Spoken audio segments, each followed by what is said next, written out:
Good evening. कैसे हैं आप सब? उम्मीद करता हूँ आप सब अच्छे होंगे।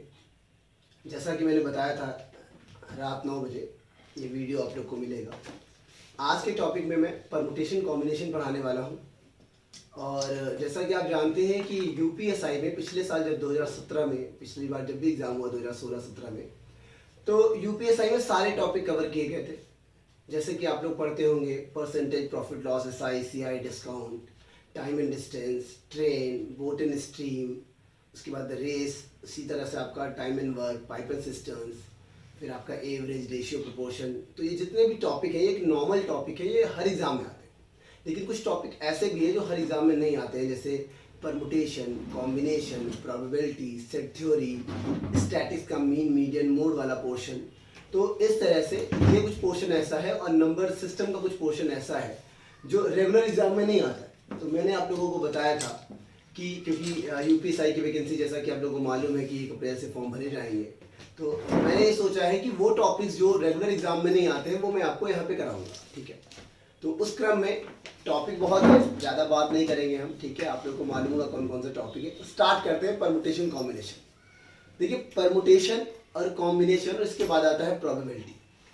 ठीक है, तो सबसे पहले आप ये जान लें कि प्रोबेबिलिटी बच्चा तभी लगा पाएगा जब उसको कॉम्बिनेशन आता होगा, क्योंकि प्रोबेबिलिटी कॉम्बिनेशन पे बेस्ड है, और कॉम्बिनेशन नहीं आएगा तो प्रोबेबिलिटी नहीं लगेगी। तो इसका मतलब है मेनली हमको परमुटेशन और कॉम्बिनेशन पढ़ना है। अच्छा, उसमें भी मैं आपको एक बात बता दूं कि परमुटेशन कॉम्बिनेशन आप जितना भी पढ़ेंगे ना, तो सिलेबस बहुत वास्ट है, बहुत बड़ा है। तो मैं ये कोशिश कर रहा हूँ, मैं सोच रहा हूँ कि आप लोग को परमुटेशन कॉम्बिनेशन में 2 बार में पढ़ाऊँ। एक बार में जनरल बातें बताऊँ जो हर एग्जाम में आता है, ठीक है, और जब दूसरा इसका पार्ट 2 बनाऊंगा तो उसमें मैं डिटेल से पढ़ाऊंगा। डिटेल का मतलब है कि फिर मैं बड़े क्वेश्चन कराऊंगा। आज मैं बड़े क्वेश्चन नहीं कराऊंगा, आज मैं जनरल बातें बताऊंगा। मतलब इतना तो हर बच्चे को मालूम ही होना चाहिए। अगर एग्जामिनर ने ये सोचा कि पेपर हार्ड बनाएंगे या बहुत हार्ड बनाएंगे, तो उस तरह के क्वेश्चन रखेगा जो मैं पार्ट 2 में पढ़ाऊंगा। अदरवाइज आज की क्लास में मैं आप लोगों को पार्ट 1 पढ़ाने जा रहा हूँ, जिसमें उनका बेसिक मतलब क्या होता है। ठीक है, अगर पेपर टफ ना आए या बहुत ज़्यादा टफ ना हो कि एक नॉर्मल पेपर बनाया जाए या नॉर्मल से एवरेज पेपर बनाया जाए, तो उसमें कैसे सवाल पूछे जा सकते हैं, तो आज हम उन पर चर्चा करेंगे। ठीक है, तो हेडिंग लगा लीजिए, आज का टॉपिक है परमुटेशन क्रमचय। क्रमचय और संचय।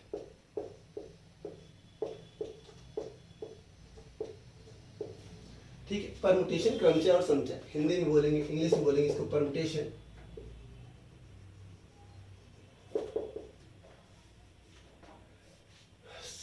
परमुटेशन, और इसको बोलेंगे कॉम्बिनेशन।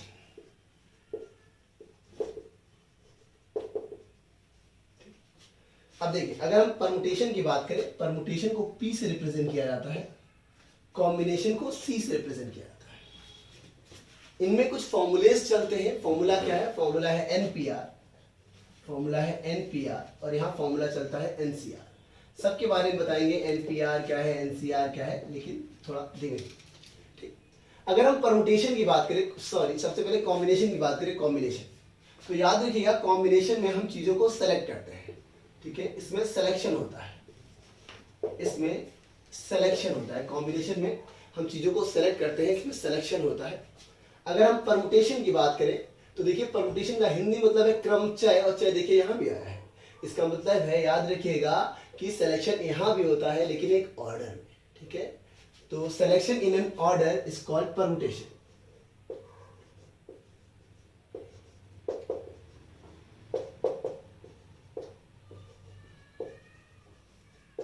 समझ रहे हो भैया? ठीक है, selection in an order is called permutation. तो आप देख सकते हैं, मैंने बोला सिलेक्शन तो कॉम्बिनेशन में भी होता है और सिलेक्शन परमुटेशन में भी होता है, लेकिन जहां ऑर्डर मैटर कर जाए वो हो जाएगा परमुटेशन, और जहां ऑर्डर मैटर ना करे वो होगा कॉम्बिनेशन। ठीक है, ऑर्डर मैटर कर जाए क्या मतलब, क्या बताना चाह रहे हो? ठीक है, जैसे मैं आपसे कहूं कि 2 लड़के हैं, राम और श्याम।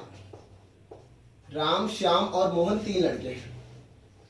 अगर मैं आपसे कहूं इन 3 में से 2 लोगों की एक टीम बनानी है, इन 3 में से 2 लोगों की एक टीम बनानी है, तो 2 लोग उसमें से राम श्याम भी हो सकते हैं, राम श्याम हो सकते हैं, या फिर हो सकता है श्याम और मोहन हो सकते हैं, श्याम और मोहन हो सकते हैं, या ये हो सकता है कि राम और मोहन हो सकते हैं।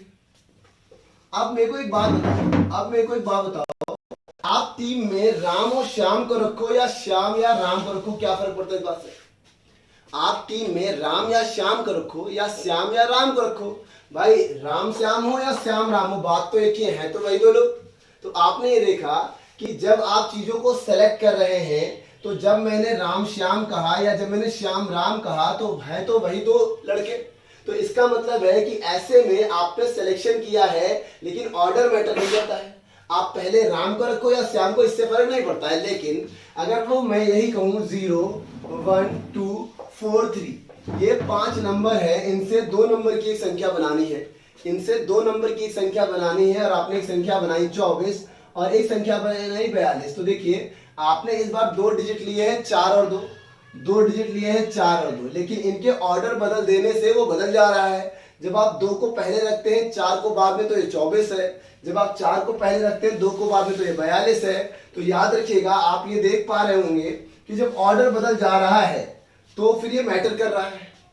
लेकिन जब हम लोगों की टीम बना रहे थे, जब हमने पहले राम श्याम को लिया था, अगर हम राम श्याम का सिलेक्शन ना करके श्याम राम का सिलेक्शन करते तो भी बात वही है, 2 लोग हैं, ठीक है, वही 2 लोग हैं। इसका मतलब है यहाँ पहले तुम श्याम को रखो या यहाँ पहले तुम राम को रखो, इस बात से फर्क नहीं पड़ता है। लेकिन जब तुम नंबरों का सिलेक्शन करते हो, नंबरों में पहले 2 को रखा या 4 को रखा या 4 को रखा या 2 को रखा, तो आपने देखा जब आपने पहले 2 रखा तो वो 24 हो गया, और जब आपने पहले 4 रखा तो ये 42 हो गया। तो क्या ये सेम नंबर है? तो ये सेम नंबर नहीं है, मतलब नंबर बदल गए हैं। इसका मतलब है यहाँ ऑर्डर मैटर कर रहा है, और जहां ऑर्डर मैटर करेगा वहां क्या लगेगा?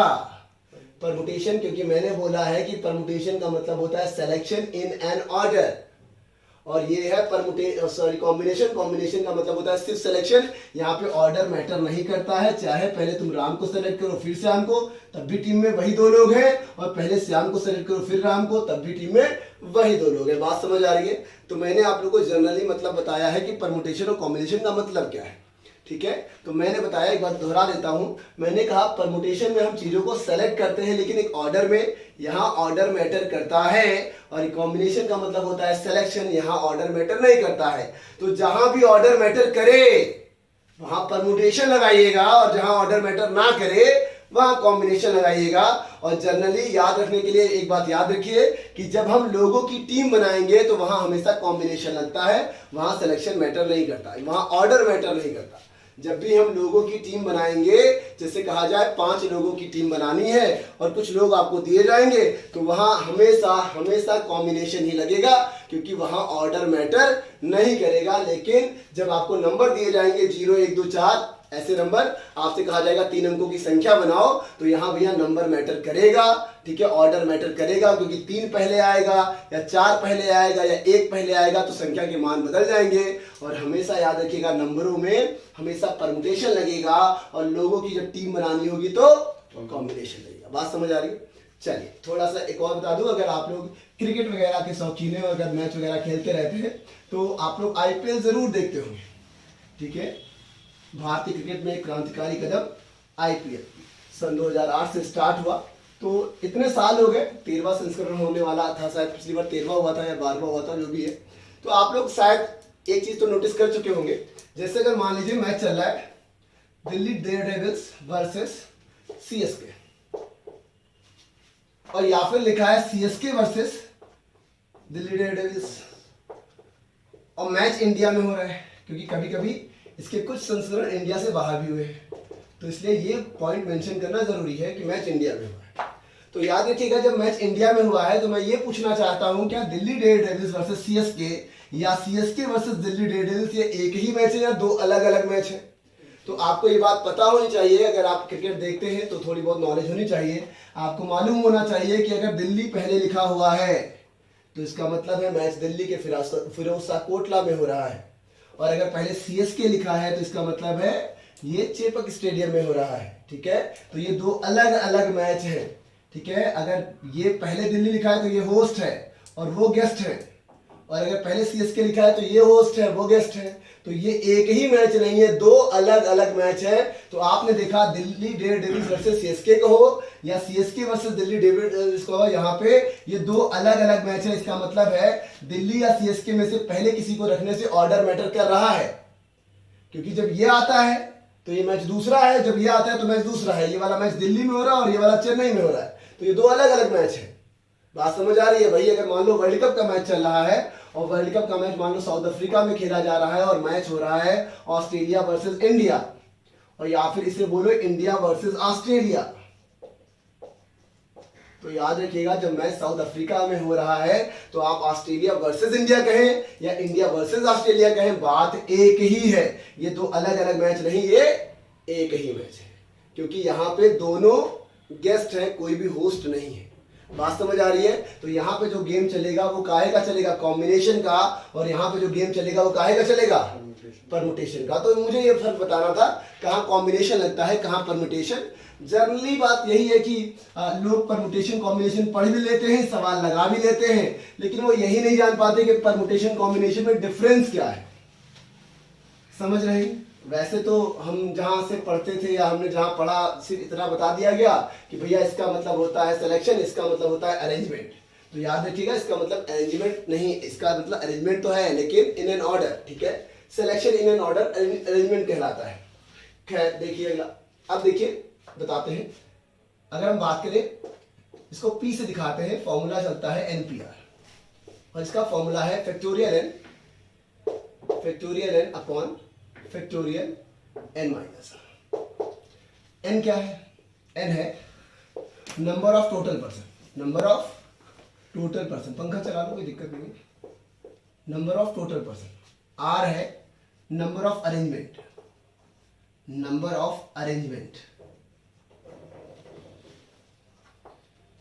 कहने का मतलब है कि एनपीआर जो है नंबर ऑफ पर्सन है, मतलब टोटल कितनी चीजें हैं, नंबर ऑफ पर्सन है, नंबर ऑफ थिंग्स लिख लो, नंबर ऑफ थिंग्स, टोटल कितनी चीजें हैं। और आर का मतलब है नंबर ऑफ अरेंजमेंट, उसमें से कितने लोगों को अरेंज करना है, उसमें से कितने लोगों को अरेंज करना है, ठीक। तो फॉर्मूला चलता है factorial N upon factorial N minus R. अच्छा, जैसे एग्जांपल के तौर पे अगर मान लीजिए, कुछ बातें याद रखिएगा कि भैया आर का जो मान है वो या तो एन के बराबर होगा, ठीक है, या फिर एन से छोटा होगा, ठीक है, या फिर आप ये कह सकते हो आर एन या तो आर से बड़ा होगा या आर के बराबर होगा। कभी भी आर का मान एन से बड़ा नहीं हो सकता, कभी भी आर का जो मान है वो एन से बड़ा नहीं हो सकता है। ऐसा हो ही नहीं सकता कि लोग 5 है और तुम अरेंज 6 को कर दो, 7 लोग होंगे तुम 5 को अरेंज कर पाओगे, 10 लोग होंगे तुम 2 को अरेंज कर पाओगे, 4 को 6 को, लेकिन 10 में क्या 11 को अरेंज कर पाओगे? तो तुम 10 में 11 को अरेंज नहीं कर पाओगे। तो याद रखिएगा कि एन का मान हमेशा या तो आर से बड़ा होगा या आर के बराबर होगा, ठीक। तो हमने लिखा फैक्टोरियल एन अपॉन, फॉर्मूला है factorial N upon factorial N minus R, ठीक। अब सॉल्व कैसे करते हैं देख लेते हैं। अच्छा, इसको पढ़ने से पहले कुछ फैक्टोरियल की वैल्यूज याद कर लीजिए जो बहुत इंपॉर्टेंट है आपके लिए। कुछ फैक्टोरियल की वैल्यूज याद कर लीजिए, जैसे 0 फैक्टोरियल का मान 1 होता है। बहुत सारे बच्चों को इसमें कंफ्यूजन होगा, लेकिन लिख लो 0 फैक्टोरियल का मान, ये बिल्कुल याद होना चाहिए। 1 फैक्टोरियल का मान 1 होता है, 2 फैक्टोरियल का मान होता है 2 गुणे 1, हो क्या रहा है यहाँ पे समझते रहिएगा। तो ये 2 हो गया। 3 फैक्टोरियल का मान होता है 3 इंटू 2 इंटू 1, तो ये 6 हो गया। 4 फैक्टोरियल का मान होता है 4 इंटू 3 इंटू 2 इंटू 1, जो कि हो गया तुम्हारा 24। ऐसे ही 5 फैक्टोरियल का मान होता है 120। 6 फैक्टोरियल का मान होता है 720। 7 फैक्टोरियल का मान होता है 5040 और 8 फैक्टोरियल का मान होता है 40320, ठीक है। तो फैक्टोरियल की वैल्यूज 8 तक तो नहीं, लेकिन मेरे हिसाब से 7 तक आप लोग को आनी चाहिए। फैक्टोरियल की जो वैल्यूज है 7 फैक्टोरियल तक आप लोग को मान याद होना चाहिए। अगर ये मान याद है तो काफी हेल्प होगी आप लोग को सवाल लगाने में। अब फैक्टोरियल कैसे सॉल्व हो रहा है ये देख रहे हैं आपको समझ में आ रहा होगा कि अगर ये 4 है तो 1 से लेके 4 तक मल्टीप्लाई करना है। अगर ये 3 है तो 1 से लेके 3 तक, अगर ये 2 है तो 1 से लेके 2 तक, अगर ये 5 है तो 1 से लेके 5 तक, अगर ये 6 है तो 1 से लेके 6 तक, इनको मल्टीप्लाई करने से जो आएगा वो फैक्टोरियल का मान है। विशेष ध्यान दीजिएगा 0 फैक्टोरियल का मान 1 होता है। यूपीएसआई में पिछली बार एक सवाल पूछा गया था जिसमें 0 फैक्टोरियल लिया गया था, और एक बार मैं ही पढ़ाते हुए 0 फैक्टोरियल को मैंने इग्नोर कर दिया, ध्यान नहीं दिया, लेकिन ये गलती मत करिएगा, ठीक है, ध्यान रखिएगा 0 फैक्टोरियल 1 होता है, ठीक है। चलिए, तो मैंने कहा बता दूं, तो ये वैल्यूज याद होनी चाहिए। यहाँ पे आते हैं, अगर n फैक्टोरियल लिखा है तो क्या इसका मतलब ये नहीं है n, और देखो यहाँ से जैसे ये 4 था, 4 के बाद 1 कम होके 3 हो गया है, फिर 1 कम होके 2 हो गया, फिर 1 कम होके 1 हो गया है, हर बार 1 1 कम हो रहा है। अगर ये n है तो क्या मैं इसको ये नहीं लिख सकता n-1 फैक्टोरियल? भाई 1 1 कम ही तो करना है, 1 1 कम ही तो करना है, बोलो, ठीक है। तो यहाँ पे ये क्या लिखा है, n-r लिखा हुआ है। सॉरी, रुक जाओ, दोबारा से पढ़ता हूँ। वैल्यूज ले लेता हूँ, वैल्यूज पे ज्यादा क्लियर होगा। जैसे मैंने कहा कि अगर लिखा है 5p और 3, 5p3, 5 किसकी जगह है, n की जगह, 3 किसकी जगह है, r की जगह। NPR का क्या मतलब है, number of total things n है, कितने को अरेंज करना है तो r को, तो यहाँ पे नंबर ऑफ टोटल थिंग 5 है, अरेंज कितने को करना है, 3 को। फॉर्मूले में लिखोगे क्या, 5 फैक्टोरियल अपॉन n-r, मतलब 5 - 3, 5 - 3। तो इसको जब सॉल्व करेंगे तो ये हो जाएगा आपका 5 फैक्टोरियल, या 5 × 4 × 3 × 2 × 1 अपॉन ये हो जाएगा आपका 2 फैक्टोरियल। 2 फैक्टोरियल से 2 फैक्टोरियल कट जाएगा, आंसर हो जाएगा आपका 5 × 4 × 3, और इस तरह से इसको सॉल्व करने पे आएगा 20 × 60। तो इसका मान हो गया 60।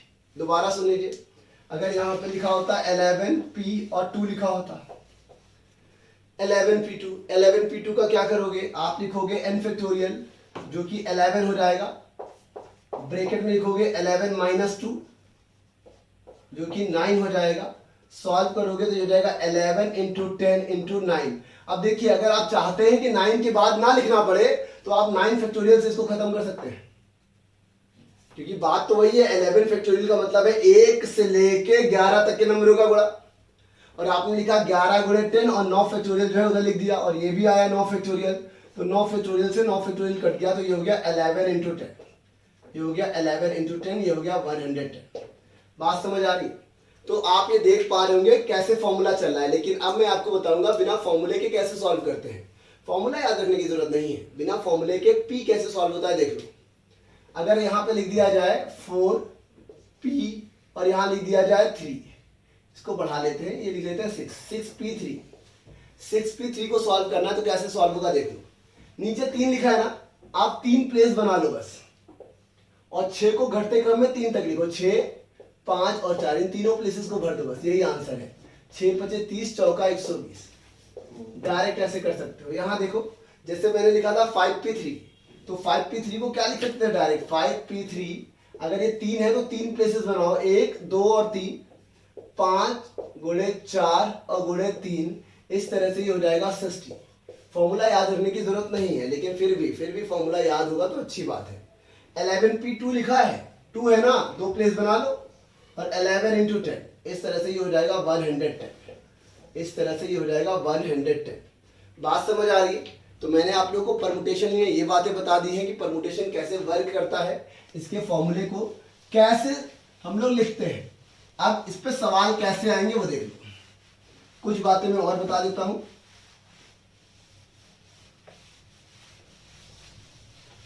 वैल्यूज में लिखे रहने देता हूं, वैल्यूज का आगे हमें आगे काम ही पड़ेगा, तो मैं इसको लिखे रहने देता हूं। एग्जाम में सवाल कैसे आते हैं, बात ये, कहानी नहीं सुनानी, ठीक है।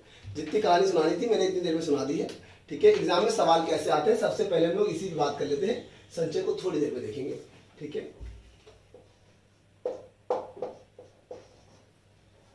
सवाल, इसके पहले एक बात और जान लो, जैसे NPR है, NPR में अगर NR के बराबर हो जाए तो डायरेक्ट फैक्टोरियल n फैक्टोरियल होता है, डायरेक्ट फैक्टोरियल n फैक्टोरियल होगा। जैसे अगर आपसे कहा जाए 5p5, तो आप इसको सॉल्व ना करके डायरेक्ट क्या लिख देंगे, 5। बात समझ आ रही है? तो ये डायरेक्ट कर पाएंगे।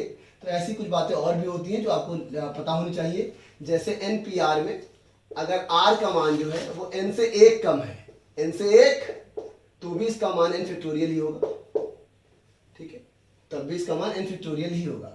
क्यों, देख सकते हो आप, जैसे मैंने लिखा 5p4 तो इसका क्या मतलब है? इसका मतलब है 5 गुणे, देखो 4 प्लेस बनाने, 1 2 3 और 4, 5 4 3 और 3, तो बात तो वही आएगा, एक का मल्टीप्लाई करो या ना करो, ठीक है। तो डायरेक्ट ये बातें याद रखिएगा, एग्जाम हमको आगे हेल्प मिलेगी, ठीक है। तो ये पॉइंट्स पता हो तो ठीक है। अब देखो परमुटेशन से सवाल एग्जाम में कैसे आएंगे, परमुटेशन से सवाल एग्जाम में कैसे आएंगे। जैसे कोई अल्फाबेट लिखा है ए, आप इसको और क्या लिख सकते हो? कुछ नहीं, ए है, ए लिख पाएंगे, क्योंकि यहाँ पे एक अल्फाबेट था तो इसे एक ही तरीके से अरेंज किया जा सकता है। अगर मान लो यहाँ लिखा हो 2, ए और बी, अगर अल्फाबेट 2 है और आपसे पूछा जाए इसे कितने तरीके से अरेंज कर सकते हो, तो या तो आप इसे ए बी लिख सकते हो या फिर आप इसे बी ए लिख सकते हो, ठीक है। तो देखिए 2 तरीके से, क्यों? क्योंकि ये सिंगल था तो ये एक फैक्टोरियल तरीके से अरेंज हो रहा था और एक फैक्टोरियल का मान 1 होता है। इसमें 2 अल्फाबेट है, ये 2 फैक्टोरियल तरीके से अरेंज होगा और 2 फैक्टोरियल का मान 2 होता है। अगर यही लिखा होता ए बी सी, इसको कितने तरीके से अरेंज कर सकते हो? तो आप देख सकते हैं इसमें 3 अल्फाबेट है, तो इसे 3 फैक्टोरियल तरीके से अरेंज करोगे और 3 फैक्टोरियल का मान होता है 1 गुणे 2 गुणे 3 मतलब 6। देखिए कैसे, A B C, A C B, B A C, B C A, C A B और सी बी ए। तो आप देख सकते हैं इनमें से कोई रिपीट तो नहीं हो रहा, पहले दोनों जगहों पे ए है, यहाँ दोनों जगहों पे बी है, यहाँ दोनों जगहों पे सी है। ए वाले भी देखो कहीं सेम सेम तो नहीं है, ये बी सी है सी बी है। बी वाले देखो सेम तो नहीं है, ये ए सी है ई ए है। सी वाले सेम तो नहीं है, ए बी है और ये बी है। मतलब इसे 6 तरीके से लिख पा रहे हैं। क्यों लिख पा रहे हैं 6 तरीके से? क्योंकि इसमें अल्फाबेट कितने हैं? अगर ऐसे ही मान लो लिखा हो 4, आपको बोला जाए 4 को कितने तरीके से लिखा जा सकता है, तो 4 में अल्फाबेट 4 है और अगर अल्फाबेट 4 है तो ये 4 फैक्टोरियल तरीके से लिखा जाएगा और 4 फैक्टोरियल का मतलब 1 गुणा 2 गुणा 3 गुणे 4, तो ये कितने तरीके से लिखा जाएगा? तो ये 24 तरीके से लिखा जाएगा। बात समझ में आ रही है? बोलो। अगर यही एक वर्ड आ जाए दिल्ली, दिल्ली, ठीक है, तो बताइए दिल्ली में कितने अल्फाबेट है? 5, 1 2 3 4 5, तो ये 5 है तो 5 फैक्टोरियल तरीके से लिखे जाएंगे।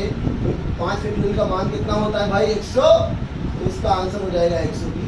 तो जनरली सवाल ऐसे आते हैं, इसके 3-4 टाइप और हैं जिसमें सवाल पूछे जाएंगे, तो आज मैं वही टाइप कराऊंगा, ध्यान दीजिएगा, ठीक है। पॉइंट समझ में आया? अच्छा, जितने भी एग्जाम्पल मैंने लिए उनमें एक बात खास है, कोई भी अल्फाबेट रिपीट नहीं कर रहा है। यहाँ ए है, ए बी 2 अलग डिफरेंट है, A B C 3 different alphabet है, एफ ओ यू आर ये चारों डिफरेंट हैं, D E L H I ये 5 भी डिफरेंट अल्फाबेट हैं। तो आप जितने अल्फाबेट होंगे उतने तरीके से, उतने फैक्टोरियल तरीके से इन्हें अरेंज किया जा सकता है।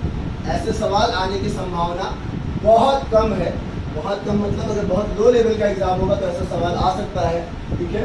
तो अगला पॉइंट देखिए, अगर सवाल आए एप्पल, अगर सवाल आए एप्पल APPLE, अब आप जरा देखिए 1 2 3 4 5, तो ये है 5 अल्फाबेट। लेकिन क्या अब देखिए कोई अल्फाबेट रिपीट कर रहा है, तो आप बोलोगे कौन कर रहा है? पी कितनी बार? तो आप उतने ही फैक्टोरियल से डिवाइड करेंगे। इस बार आंसर होगा 5 फैक्टोरियल का 120, 2 फैक्टोरियल का 2, आंसर हो जाएगा 60। बात समझ आ रही है? तो इस पे ध्यान दीजिएगा। एक और देख लीजिए लिखने से पहले, बनाना, बनाना देखते रहो भैया, बहुत इंपॉर्टेंट है बनाना, ठीक है। सेब खा लियो तो केला भी देख लो। बनाना 1 2 3 4 5 6, तो ये है 6 अल्फाबेट। देखो यहाँ दिमाग लगाना है, देख लो 6।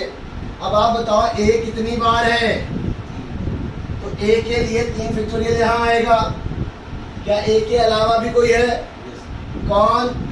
कितनी बार? तो उसके लिए अलग से 2 फैक्टोरियल आएगा। और इस तरह से 6 फैक्टोरियल की वैल्यू क्या लिखी है? 700। 3 की क्या लिखी है? और 2 की 6 दूनी 12 छक, तो इसका आंसर हो जाएगा 60। फैक्टोरियल का आपस में मल्टीप्लाई होता है, बिल्कुल होता है। जैसे अगर कोई कहे 5 फैक्टोरियल इंटू 2 फैक्टोरियल कितना हो, ठीक है, तो 10 फैक्टोरियल नहीं होगा। 5 का मान होता है 120, 2 का होता है 240 हो जाएगा, ठीक है। कॉमन लेके गुणा ना करिएगा, नहीं गड़बड़ हो जाएगा, ठीक है। वैसे मल्टीप्लाई नहीं होता, ठीक है, समझ रहे हैं। ऐसे गुणा करके 10 फैक्टोरियल ना कर दीजिएगा।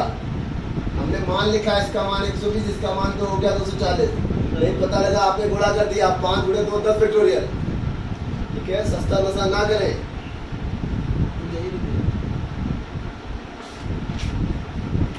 आ रही है बात समझ में? अभी देखो, अभी तो सिर्फ वो केले पे ही है, अभी तो कॉफी पीने चलेंगे। और याद रखिएगा कल संडे है, ठीक है, सुबह 7 बजे मैच है, तो जिनको जिनको मैच खेलना हो, ठीक है, ग्रुप ज्वाइन कर दो, व्हाट्सएप स्टेटस पे लगा हुआ है, ठीक है। और बढ़िया मैच होगा कल, ठीक। आज जितने लोग कहते थे कि पहली पे आपको बोल्ड कर देंगे, दूसरी पे गेम घुमा देंगे, तीसरी पे हम ही को घुमा देंगे, कल दिन अपना टैलेंट दिखाएं।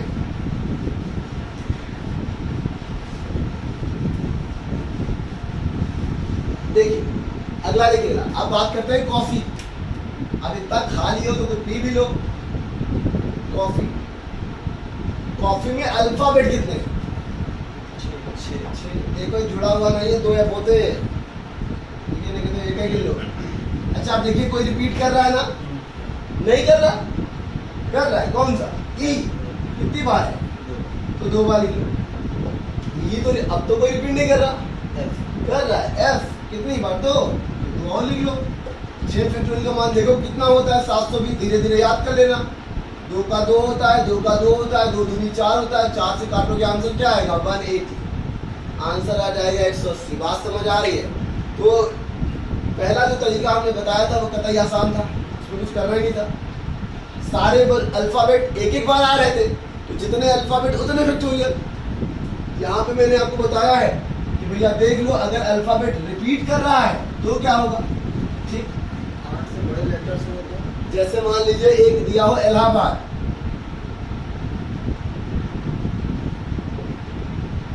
देख लेना इलाहाबाद की स्पेलिंग सही है, हमको लग रहा है ALLA होगा। हाँ इलाहाबाद रखा स्पेलिंग है, तो क्या लगाना, प्रयागराज लगाएंगे। प्रयागराज ठीक है भाई, इलाहाबाद में वाल है प्रयागराज।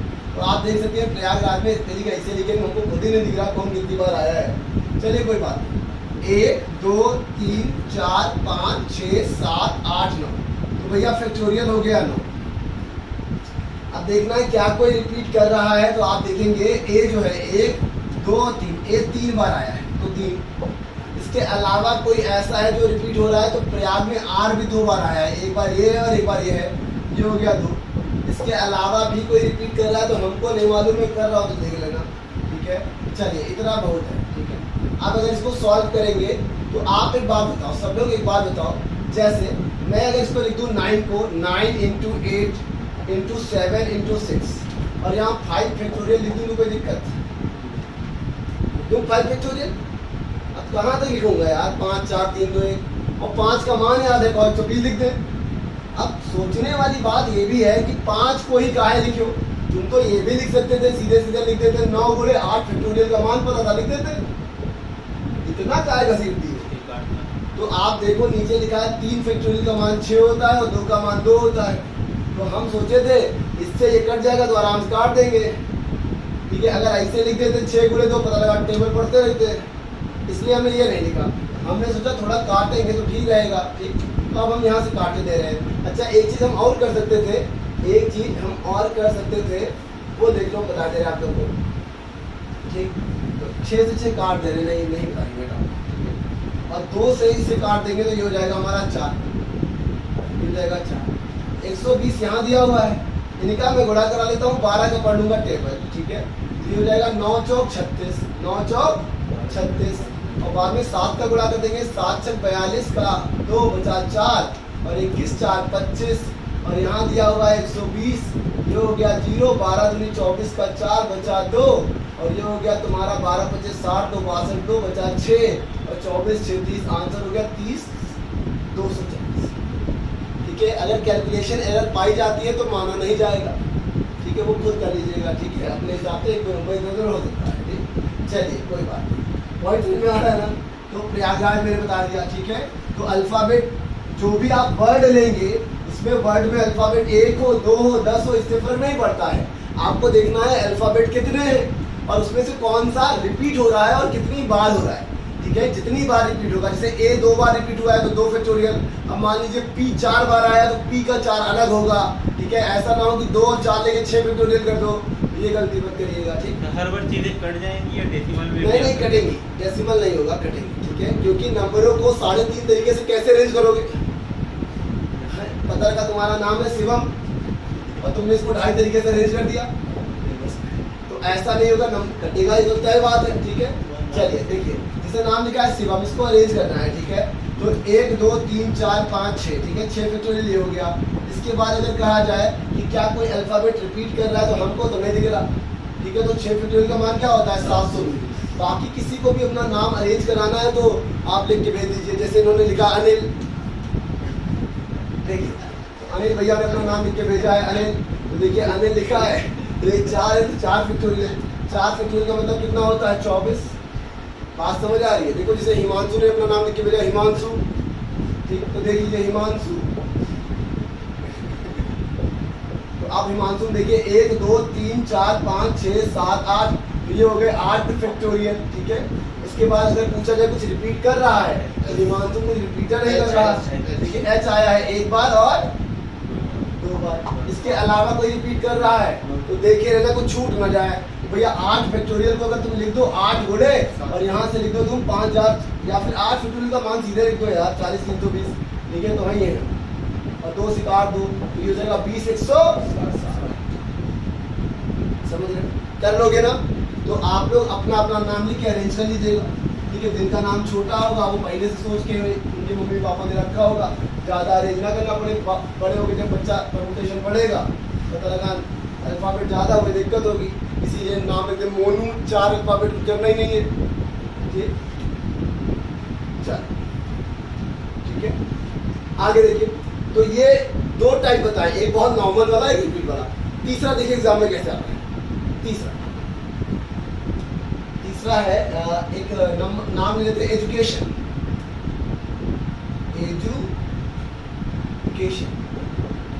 आई थिंक एजुकेशन उन वर्ड्स में से है जिनमें 5 अल्फाबेट 5 वॉवेल आते हैं। ठीक है, तो देखिए हमने वर्ड ले लिया एजुकेशन। अब सवाल ये है एजुकेशन को कितने तरीके से अरेंज किया जाए कि सारे वॉवेल एक साथ आए। ठीक है, how many types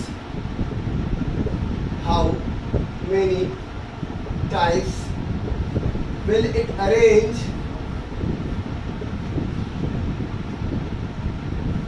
so that all vowels comes together? Okay, how many times will it arrange so that all vowels comes together? बड़ा अच्छा क्वेश्चन है और इस टाइप का क्वेश्चन आने की भरपूर चांसेस हैं। ये सवाल पूछे ही जाएंगे। मैं पहले भी आपको बता चुका हूँ कि आज परमुटेशन का मैं पार्ट 1 पढ़ा रहा हूँ।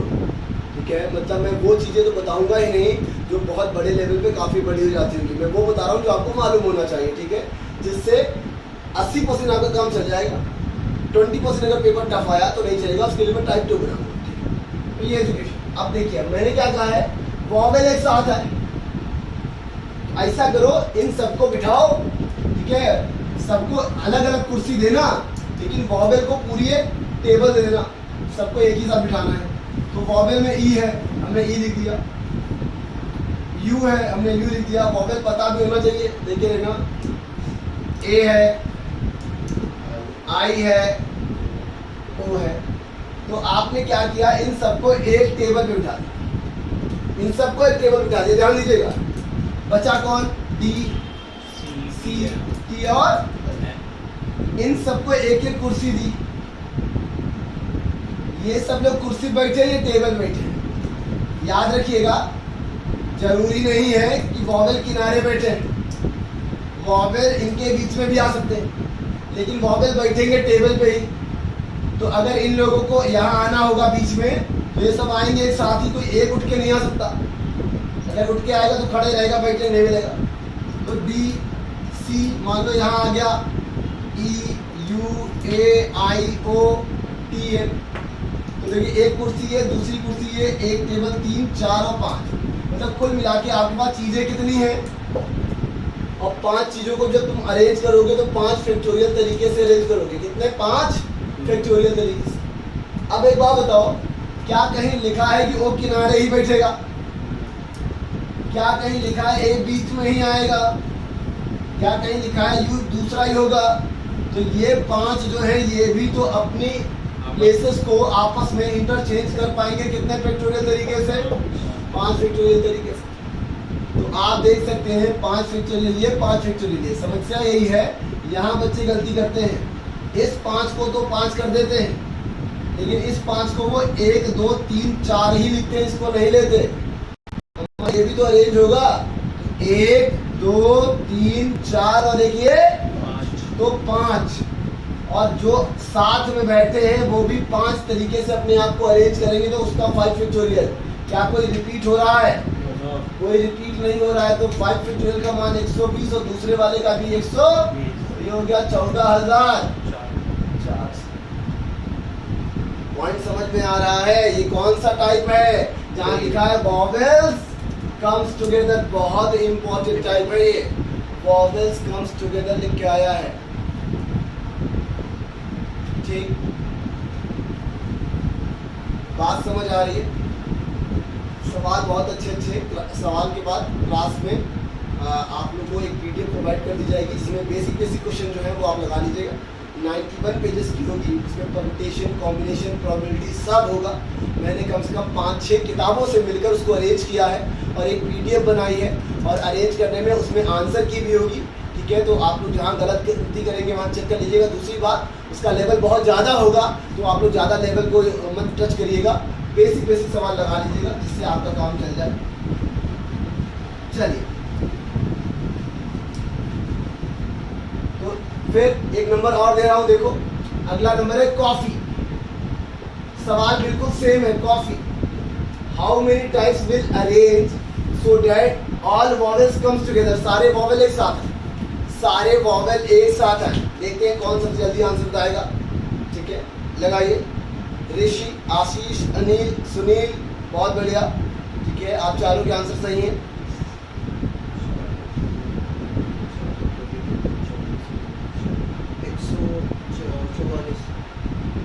बहुत बढ़िया, बहुत बढ़िया। देखिए, चलिए मैं बता देता हूँ। देखिए, कॉफी, मैंने कहा सारे वॉवेल एक साथ आए, तो पहले वॉवेल को एक टेबल दे भैया। तो आपने वॉवेल को एक टेबल बिठाया, देख रहे, और बचा कौन? CFF। अब आप बताओ, अगर आपसे कहा जाए इन्हें अरेंज करो, कितने तरीके से करोगे? तो 1 2 3 और ये तो फैक्टोरियल 4 हो गया। क्या ये 3 लोग में हमेशा वो किनारे ही आएगा? तो ये 3 तरीके से अपनी कुर्सी बदल पाएंगे, तो फैक्टोरियल 3। अब आप बताओ, क्या कोई रिपीट कर रहा था? तो आप बोलोगे हाँ, ई रिपीट कर रहा था। कितनी बार? 2 बार। क्या कोई और भी रिपीट कर रहा था? तो आप बोलोगे एफ भी रिपीट कर रहा था। कितनी बार? 2 बार। तो भैया रिपीट करने वाले नीचे जरूर लाना, याद रखना। ठीक है, तो इस तरह से ये हो गया आपका 4 फैक्टोरियल का मतलब 24, 3 का मतलब 6, 2 का मतलब 2 और उस 2 का मतलब 2, 2 दूनी 4, 4 से काटोगे 6 और ये हो जाएगा आंसर 36। आंसर हो जाएगा 36। तो ठीक है, याद रखिएगा, बच्चे कभी कभी यहाँ गलती कर देते हैं, नहीं तो कभी कभी यहाँ गलती कर देते हैं। अब बच्चे गलती तो करेंगे ही, ठीक है, और उनको तो मौका चाहिए। ठीक, तो इतने टर्म है, कहीं ना कहीं गलती हो ही जाती है, गलती कहीं उनकी नहीं है। अब बच्चे 2021 में पैदा हुए या 2021 में जो बच्चे SSC की प्रिपरेशन कर रहे हैं या जिसकी भी प्रिपरेशन कर रहे हैं, मान लो अगर ये 1764 में पैदा होते हैं, हल्दी खाते के युद्ध में लड़ रहे होते, ठीक है, वहाँ कंपटीशन नहीं था इन बातों का, शुरू से ही तलवार वलवार सीखो और लाइफ सेट है, बातें करना क्या, लड़ना है। यहाँ पता लगा वही लड़ाई जो हुई थी याद करना है। तो अब मामला थोड़ा गंभीर है, देख रहे हो। ठीक, चलिए, ये बात आप लोग को समझ आई। एक और नंबर दिया जाए, एक और नंबर देता हूँ, देखते कितने बच्चे इसको लगा लेंगे। और अगला नंबर है, अगला नाम है जो वो है इक्वेशन।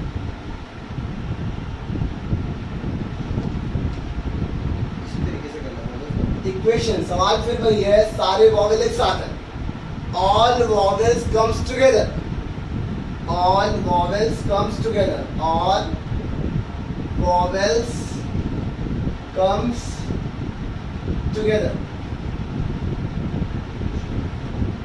सारे वॉवेल एक साथ हैं।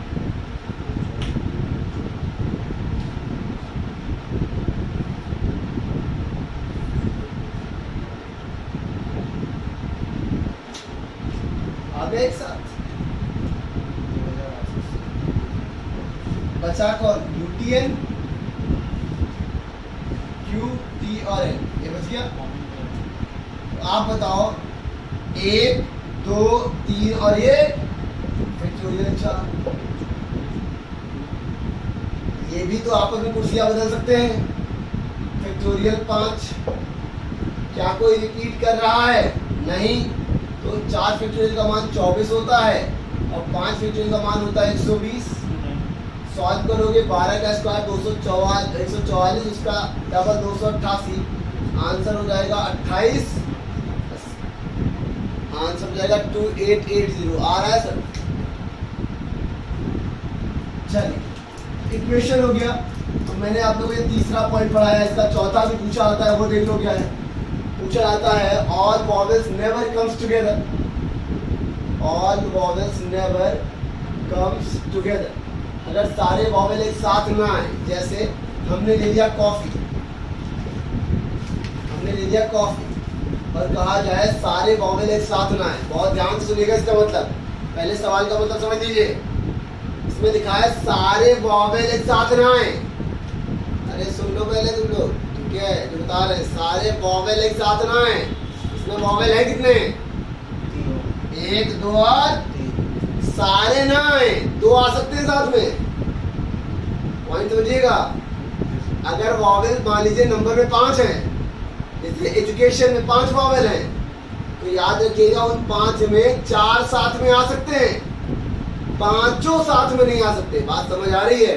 तो आप बताओ अगर 5 साथ में नहीं आ सकते तो केस तो 2 ही बनेगा, या तो वो लोग साथ में होंगे या वो साथ में नहीं होंगे, और सब मिला के हो जाएगा टोटल। तो जब भी तुमसे कहा जाए कि नेवर बताओ कभी भी साथ में ना आए, तो तुम पहले टुगेदर निकालो और किससे घटा दो, तो फॉर्मूला हो जाएगा टोटल माइनस टुगेदर बराबर। बात समझ आ रही है? नेवर बराबर हो जाएगा टोटल माइनस टुगेदर। तो जब भी कहा जाए सारे वॉवेल साथ में ना आए, तुम कहो नहीं पहले आएंगे और उसके बाद हम उसको टोटल से घटा देंगे। तो आप पहले टुगेदर निकालो। भैया टुगेदर कैसे निकलेगा, कॉफी COFFEE,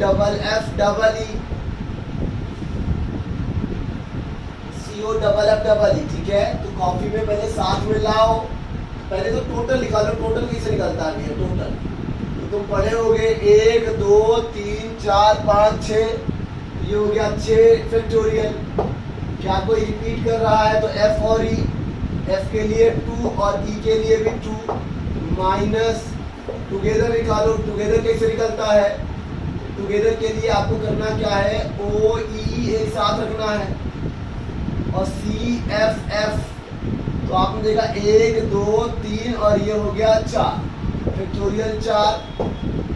लेकिन ये सब भी आपस में अपनी प्लेसेस को बदल सकते हैं। तो फैक्टोरियल 3, F 2 बार आया है फैक्टोरियल 2, E 2 बार आया है फैक्टोरियल 2। और आपको मालूम है टोटल माइनस टुगेदर बराबर क्या होता है, नेवर। तो इसको सॉल्व करने से आंसर आ जाएगा, इसको सॉल्व करने से आंसर आ जाएगा। तो करो सॉल्व भाई, क्या आंसर आएगा। तो आपने देखा 6 फैक्टोरियल का मान 720 होता है, 2 दूनी 4 होता है, माइनस 4 फैक्टोरियल का मान 24, 3 का मान 6 और ये भी हो गया 4, 4 से काटोगे 6, 6 6 36, 4 से काटोगे 180, आंसर हो जाएगा 144। 144। बात समझ आ रही है, बोलो क्लियर है, पॉइंट समझ में आ रहा है।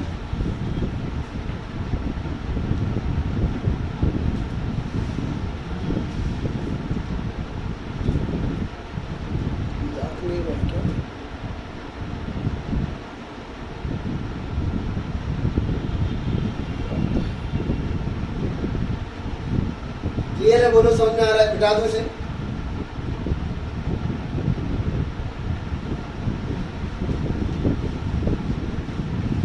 मैंने परमुटेशन में आप लोगों को क्या क्या पढ़ाया पहले वो देख लीजिए। मैंने परमुटेशन में आप लोगों को क्या क्या पढ़ाया पहले वो बता देता हूँ और फिर आगे बढ़ेंगे।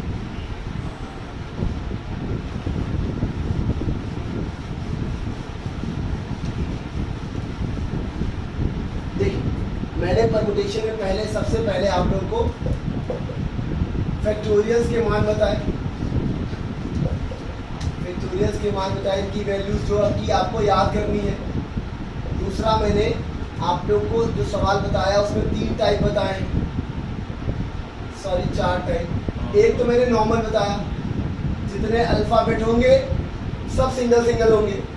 फिर मैंने आपको बताया कि अगर कोई अल्फ़ाबेट क्या कर रहा है, रिपीट कर रहा है, तो वो कैसे सॉल्व होता है।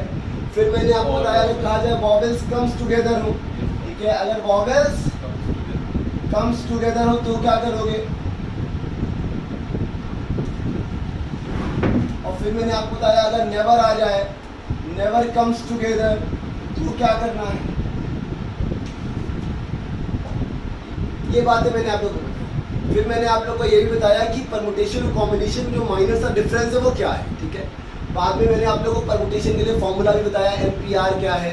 अब ऐसे ही मैं ज़्यादा चर्चा नहीं कर रहा हूँ, ठीक है। अब यहीं पे छोड़ते हैं परमुटेशन को, क्योंकि परमुटेशन में जो नंबर्स वाला पार्ट है, जो नंबर्स वाला पार्ट है, ठीक है, कि इतने नंबर दिए गए हैं, इनसे कोई संख्या बनेगी, वो कितना इनको की होगी, क्या होगा क्या नहीं होगा, उस पार्ट को मैं पार्ट 2 में डिस्कस करूंगा। और इसमें थोड़ा सा और लेवल लेके चलेंगे। हाँ, इसमें मैं थोड़ी बात और बता दे रहा हूँ, एक नंबर और ले लेता हूँ, उसको पूरा बताता हूँ। 6 तरीके बनते हैं, देखिए। एक नंबर मुझे और याद आ गया, देख लीजिए। इसमें 7-8 सवाल बताऊंगा मैं आपको, देखिए। इसे लिखा है detail, delight, sorry delight.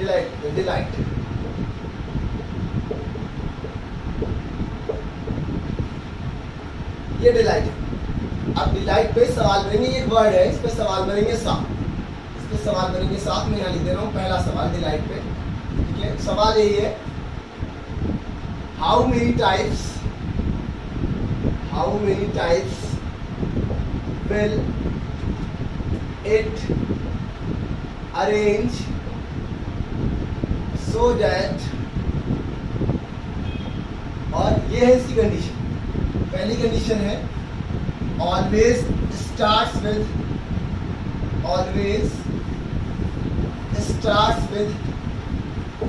t। जो संख्या, जो वर्ड है वो हमेशा किससे स्टार्ट हो, टी से स्टार्ट। दूसरा, ई ऑलवेज कम्स इन मिडिल। ई जो है हमेशा बीच में है। तीसरा, starts with L and ends with H। चौथा, G and H comes in corner। G और H जो है हमेशा कॉर्नर में है। पांचवा, L I G always comes together, ठीक है।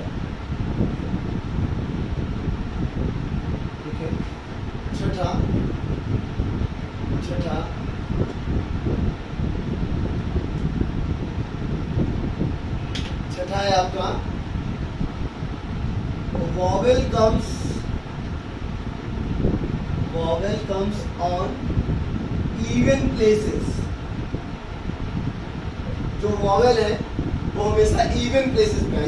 ये वाला सबसे इम्पोर्टेंट है, ठीक है। इस पे सवाल पूछा भी गया है, vowel comes on even places. Vowel जो है हमेशा इवन प्लेस में है, वॉवेल हमेशा इवन प्लेस पे है। ऐसा ही एक और लिख लेना, vowel comes on odd places, vowel comes on odd places, vowel comes on odd vowel जो है वो ऑड प्लेसेस पे है। बात समझ आ रही? इन सवालों को लगाएंगे और इनसे सीखेंगे कि क्या कर सकते हैं क्या नहीं, ठीक है। देखिए, सबसे पहले आप मेरे को ये बताओ, जिस वर्ड को अरेंज करना है उसमें अल्फाबेट कितने हैं? 1 2 3 4 5 6 और तो मैंने बनाया 1 2 3 4 5 6 और 7 बनाते। अब पहला सवाल ये है, पहला सवाल है आपका, पहला सवाल है ऑलवेज स्टार्ट विद टी, कि जो वर्ड है वो हमेशा टी से स्टार्ट हो। तो आप क्या करो, आप यहाँ टी लिख लो। अब ये फिक्स है, ये चेंज नहीं होगा, हर वर्ड टी से स्टार्ट होगा तो ये चेंज नहीं होगा। तो जब ये चेंज नहीं होगा तो आप ये बताओ, जब आपके पास टी चला गया तो अब आपके पास अल्फाबेट कितने बचे? 6, और आपके पास जगह भी कितनी है? तो 6 जगहों पे 6 लोगों को बिठाना होगा। अगर 6 जगहों पे 6 लोगों को बिठाना हो तो फॉर्मूला लगता है NPR, और यहाँ N का मान भी 6 है और R का मान भी 6 है, और हमने कहा था NR के बराबर हो जाए तो फैक्टोरियल 6, और 6 फैक्टोरियल का मान क्या होगा? तो पहले वाले का आंसर हो जाएगा 720, फर्स्ट वाले का आंसर हो जाएगा 720। बात सबको समझ में आ रही है? अगर आपने टी को फिक्स कर दिया तो टी को फिक्स करने के बाद आपके पास 6 प्लेस बचे हैं, 6 अल्फ़ाबेट है। 6 अल्फ़ाबेट को अरेंज करना चाहते हो तो भैया 6 प्लेसेस, 6 अल्फ़ाबेट, 6 तरीके, 6 फैक्टोरियल तरीका, आंसर हो जाएगा 720। पहले वाले का आंसर हो गया 720। दूसरा सवाल, ई ऑलवेज कम्स इन मिडिल, ई हमेशा बीच में है। भैया 1 2 3 4 5 6 7, अगर ई बीच में आएगा तो ई हो जाएगा फिक्स। अब जब ई फिक्स हो गया तो भैया 7 आपके पास अल्फाबेट थे, एक तुमने फिक्स कर दिया, वो हमेशा बीच में ही आएगा। तो अब आपके पास कितनी पॉसिबिलिटीज हैं? तो आपके पास भैया 6 कुर्सियां हैं और 6 लोग हैं, तो ये भी 6 फैक्टोरियल तरीके से बैठेंगे, तो इसका आंसर भी 700। बात सबको समझ में आ रही है? दो तरीके से अरेंज करते हो नीचे लिखते हैं। जितने तरीके से, हाँ बिल्कुल, जितने तरीके से अरेंज करते हैं वो नीचे लिखते हैं। जितने लोगों को अरेंज करना है ऊपर, और जितने लोगों को जितने लोग हैं टोटल वो ऊपर, और जितने लोगों को अरेंज करना है नीचे, क्योंकि यहाँ लोग भी 6 हैं, कुर्सियाँ भी 6 हैं, तो 6 फैक्टोरियल। उसको भी तो साथ में अरेंज कर रहे हैं। किसको? टी को कहाँ कर रहे हैं? टी फिक्स है, टी को मत करें, उनको अरेंज करो, टी हमेशा यही आएगा। टी हमेशा टोटल में वो नहीं है। नहीं, टोटल में वो नहीं आए, क्योंकि चेंजेस यहाँ होंगे, चेंजेस यहाँ नहीं होंगे। जैसे एग्जांपल के तौर पे देख लो, जैसे ABC है, ए हमेशा फिक्स है, तो आप क्या कर सकते हो? या तो BC करोगे या आप CB। तो आप बताओ इसके अलावा क्या कर सकते हो? ए तो पहले से आ गया, आप देखो ABC जो पहले था वो यही तो है। आप सिर्फ अरेंज किसे कर रहे हो? बी और ए तो पहले से ही फिक्स है, तो ए वाला काउंट नहीं होगा। अगर कोई बच्चा ये सोच रहा है कि 2 तरीके से ये अरेंज होगा, एक तो पहली बार हो रहा होगा, ऐसा नहीं है। बात समझ आ रही है? तीसरा सवाल देखिए, start with L and and with H। तो फिर वही बात है भैया, 1 2 3 4 5 6 7, अगर हर बार स्टार्टिंग L से हो और हर बार खत्म H पे हो तो भैया L और H तो फिक्स हो गए। अगर L H फिक्स हो गए तो कितने अल्फाबेट बचे? 5। तो ये 5 फैक्टोरियल तरीके से अरेंज होंगे, और 5 फैक्टोरियल तरीके से अरेंज होंगे तो आंसर क्या होगा? सबको समझ आ रहा है ना? 5 फैक्टोरियल का मान 120 क्यों होता है? क्योंकि 1 गुणे 2 गुणे 3 गुणे 4 गुणे 5, तो वो हो जाएगा 120 120। आ रहा है समझ में? देखिए मैं कमेंट इसलिए नहीं पढ़ रहा हूँ क्योंकि कमेंट दिख नहीं रहा हमारे में, ठीक है? अभी मेरा जो कमेंट सेक्शन है वो ऑफ कर दिया यूट्यूब वालों ने, तो दिख नहीं रहा। तो आप लोग परेशान ना हो, आप सवाल देखते रहिए। बाकी अभी बीच में जैसे ही कमेंट ऑन हुआ था तो अनिल ने सवाल पूछे थे, ठीक है, राघवेंद्र ने सवाल पूछे थे, मनीष ने सवाल पूछे थे, हिमांशु ने सवाल पूछे थे, ठीक। तो वो सवाल मैं देख पा रहा था और मैं रिप्लाई भी कर रहा था, तो आप लोग बिल्कुल भी परेशान ना हो, ठीक है? देखिए,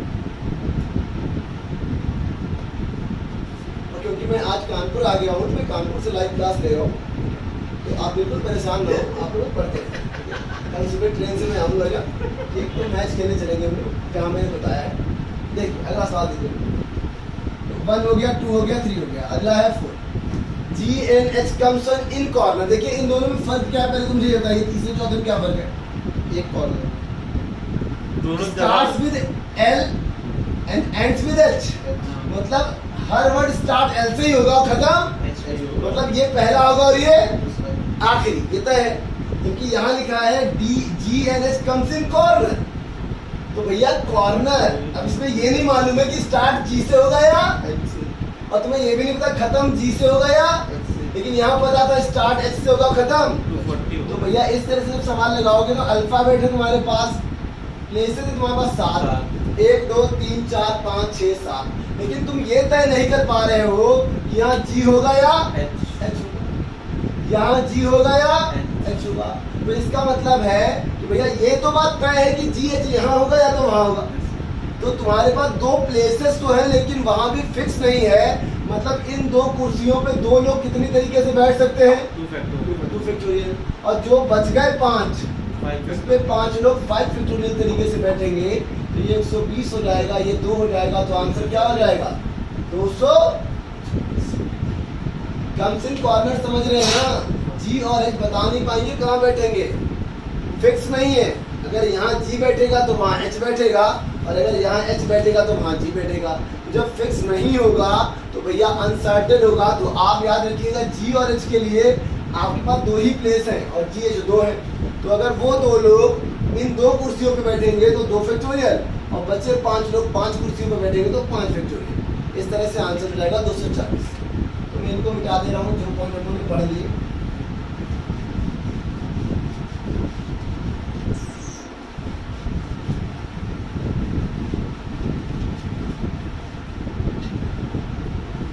अब देखिए, अब यहाँ पे दिख रहा है LIG ऑलवेज कम्स टुगेदर। तो भैया कम्स टुगेदर वाला केस तो हम बता चुके हैं, दोबारा बता दे रहे हैं, ठीक है। तो याद रखिएगा जब ये एक साथ बैठेंगे तो ये एक हो जाएंगे, 1 2 3 4 और 5, तो फैक्टोरियल 5। और आप बताइए जो ये 3 साथ में बैठे हैं, जरूरी है आई बीच में बैठे, तो ये भी कितने तरीके से चेंज करेंगे, क्या कोई और रिपीट हो रहा है अल्फाबेट, तो रिपीट नहीं हो रहा, तो 5 का मान 120 और 3 का मान जानते ही 6, तो ये हो जाएगा 700, तो ये हो जाएगा 700। तो स्टार्टिंग कंडीशन भी जिसमें फिक्स था, अगर उसमें रिपीट हो रहा होता तो रिपीट हो रहा हो तो डिवाइड करते, जहाँ भी रिपीट होगा डिवाइड करेंगे। अब वो नंबर ही रिपीट हो रहा होता, कौन सा नंबर, जैसे कि डी फिक्स है और डी कहीं बीच में भी आ रहा होता तो कोई बात नहीं, एक डी बिठा देते।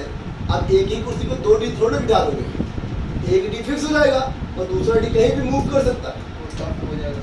टफ नहीं होगा, दूसरा कहीं भी मूव कर सकता है, डी तो डी है।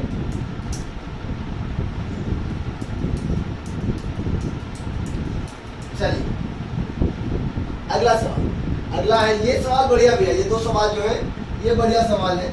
Vowel comes on even places, यहाँ बवाल होगा। तो पहले आप ये देखो, सबसे पहले तो आप देख लो कि वॉवेल्स हैं कितने।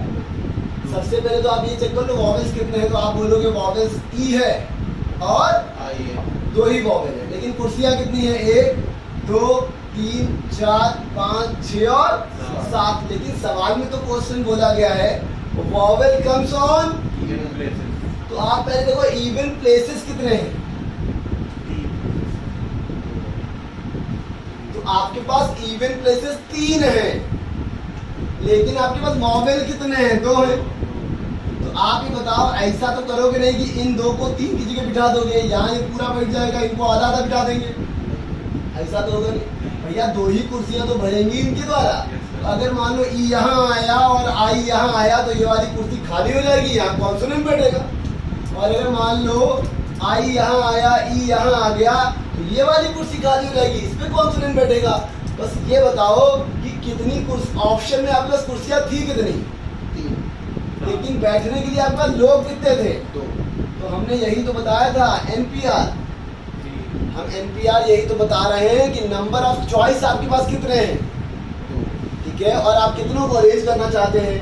तो नंबर ऑफ चॉइस आपके पास 3 हैं, लेकिन अरेंज करने के लिए लोग आपके पास 2 ही हैं, तो भैया 2 ही कुर्सियां भरेंगी, चाहे इन 2 को भर दो, चाहे इन 2 को भर दो, चाहे इन 2 को भर दो, मतलब इनमें से एक कुर्सी हमेशा खाली रहेगी और उस पर बैठेगा कॉन्सोनेंट। तो अगर हम यहाँ पर आई को बिठा लें, यहाँ पर ई को बिठा लें, तो याद रखिएगा 1 2 3 4 5 कुर्सियाँ खाली रहेंगी। और अगर ई आई बैठ गए तो लोग भी तुम्हारे पास 5 बचे हैं, 5 कुर्सियाँ 5 लोग कितने फैक्टोरियल, तो जो चाहे तो डायरेक्ट 5 फैक्टोरियल लिखो, चाहे तो 5 लिखो, बात तो एक ही है। अच्छा 3p2 सॉल्व करना कैसे सिखाए थे, 3 गुणे 2। मैंने कहा था अगर p2 है, यहाँ नीचे 2 है तो 2 प्लेस तक लिखो, किसको? 3 को। 3 गुणे 2 और 5 फैक्टोरियल का मान 100 और 3 दूना 6 गुणे 120 होता है 720। इसका आंसर हो जाएगा 720। इसका आंसर हो जाएगा 720। बोलो बात समझ आ रही है? अगर किसी को लग रहा है कि वीडियो बहुत फास्ट चल रही है तो 0.75 पे देख लेना, और किसी को लग रहा है बहुत स्लो पढ़ा रहे हो तो 2 पे देख लेना, ठीक है? और फिर क्या बता मैं देख लेना। समझ आ रहा है? लाइक शेयर सब्सक्राइब तो भैया बच्चा अपनी मर्जी से करता है। समझ आया तो करेगा और नहीं समझ आया तो कहते कहते मत अब करे कुछ भी, ठीक है? दूसरे से भी कहेगा कतई लाइक मत करना।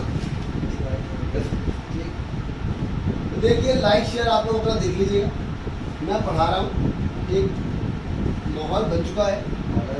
अगला सवाल देखिए। अगला तो आप लोग लगा के दिखाइए तुरंत। Vowel comes on odd places. Vowel comes on odd places, जल्दी से लगा के दिखाइए।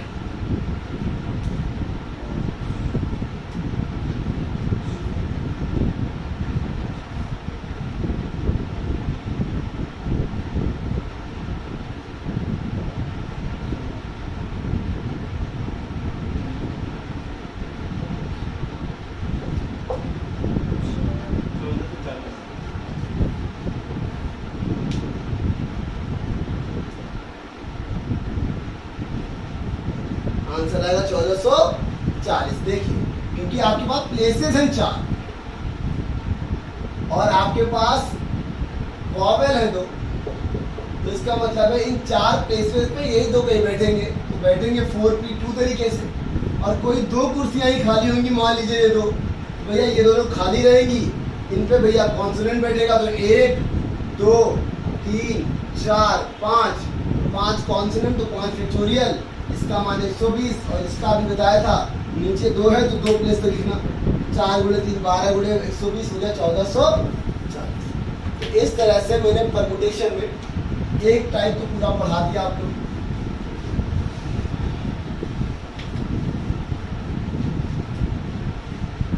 परमुटेशन में एक चीज तो मैंने पूरी पढ़ा दी। अब देखिए मैं बहुत सारे सवाल अभी तो नहीं लगवा रहा, आप लोग के पास जो सीट है यूपीएसआई में जो सवाल पूछे गए हैं वो लगाते रहिएगा। मैंने आप लोग को पूरा पढ़ा दिया है, जिसमें मैंने आप लोग को पढ़ाया क्या? डिलाइट को तोड़ मोड़ के मैंने पढ़ा दिया जैसे मैं पढ़ा सकता था। तो मैंने इतनी चीज़ें आप लोग को पढ़ा दी। बात सबको समझ में आ रही है? इतनी चीज़ें आप लोग को पढ़ा दी।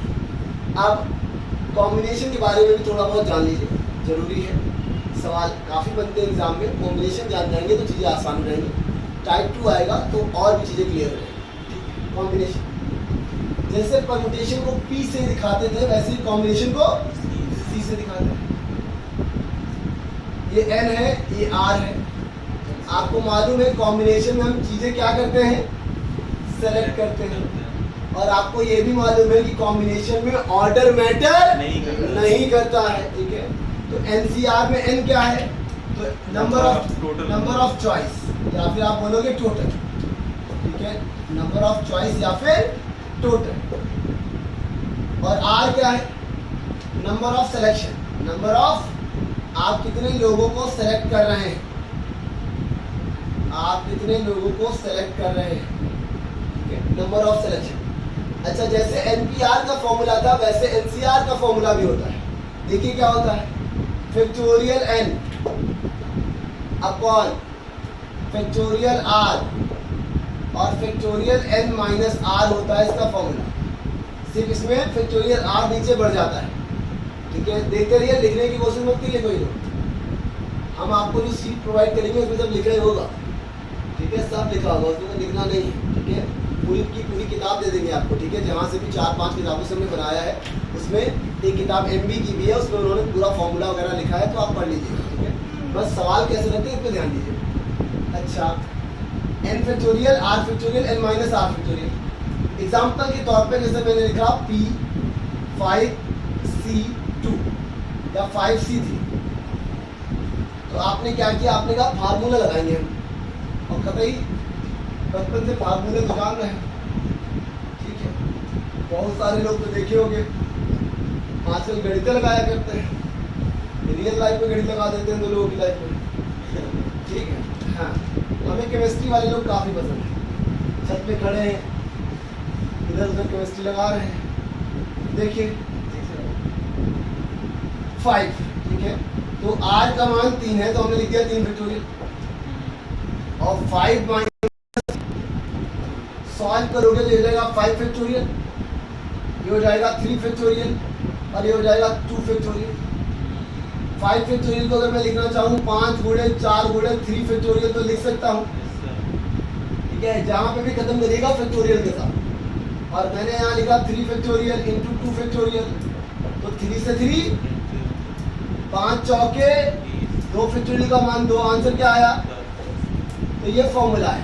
अगर किसी ने कहा आप लिख दो 100 C98,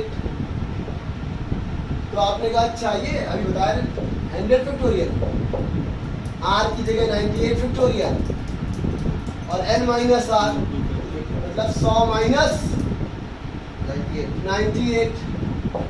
फिर सॉल्व किया तुमने 100 फैक्टोरियल और 100 को लिखा 100 गुणे 99 गुणे 98 फैक्टोरियल, 100 गुणे 99 गुणे 98 और नीचे क्या है 98 गुणे 98 से 99 2 का मतलब 2 होता है, काटा तो 50 आया, गुणा करने से आंसर आ गया 0, 9 5 45, 4 से 95 का लगाया हमने आपने, ये हो गया 495। समझ रहे? अच्छा एक बात और सुनिएगा, ऐसा नहीं लगाना है, फॉर्मूले से नहीं लगाना है। फॉर्मूले से लगाएंगे तो टाइम लगता है। मैं आपको दूसरी ट्रिक बता रहा हूँ क्या है। अगर लिखा है जैसे P था ना वैसे C भी चल रहा है, जैसे P था वैसे ही C चलता है, तो आप लोग स्क्रीनशॉट ले लें, ठीक है। नहीं तो ये मिट जाएगा बढ़िया में, या फिर वीडियो रोक के देख लीजिएगा।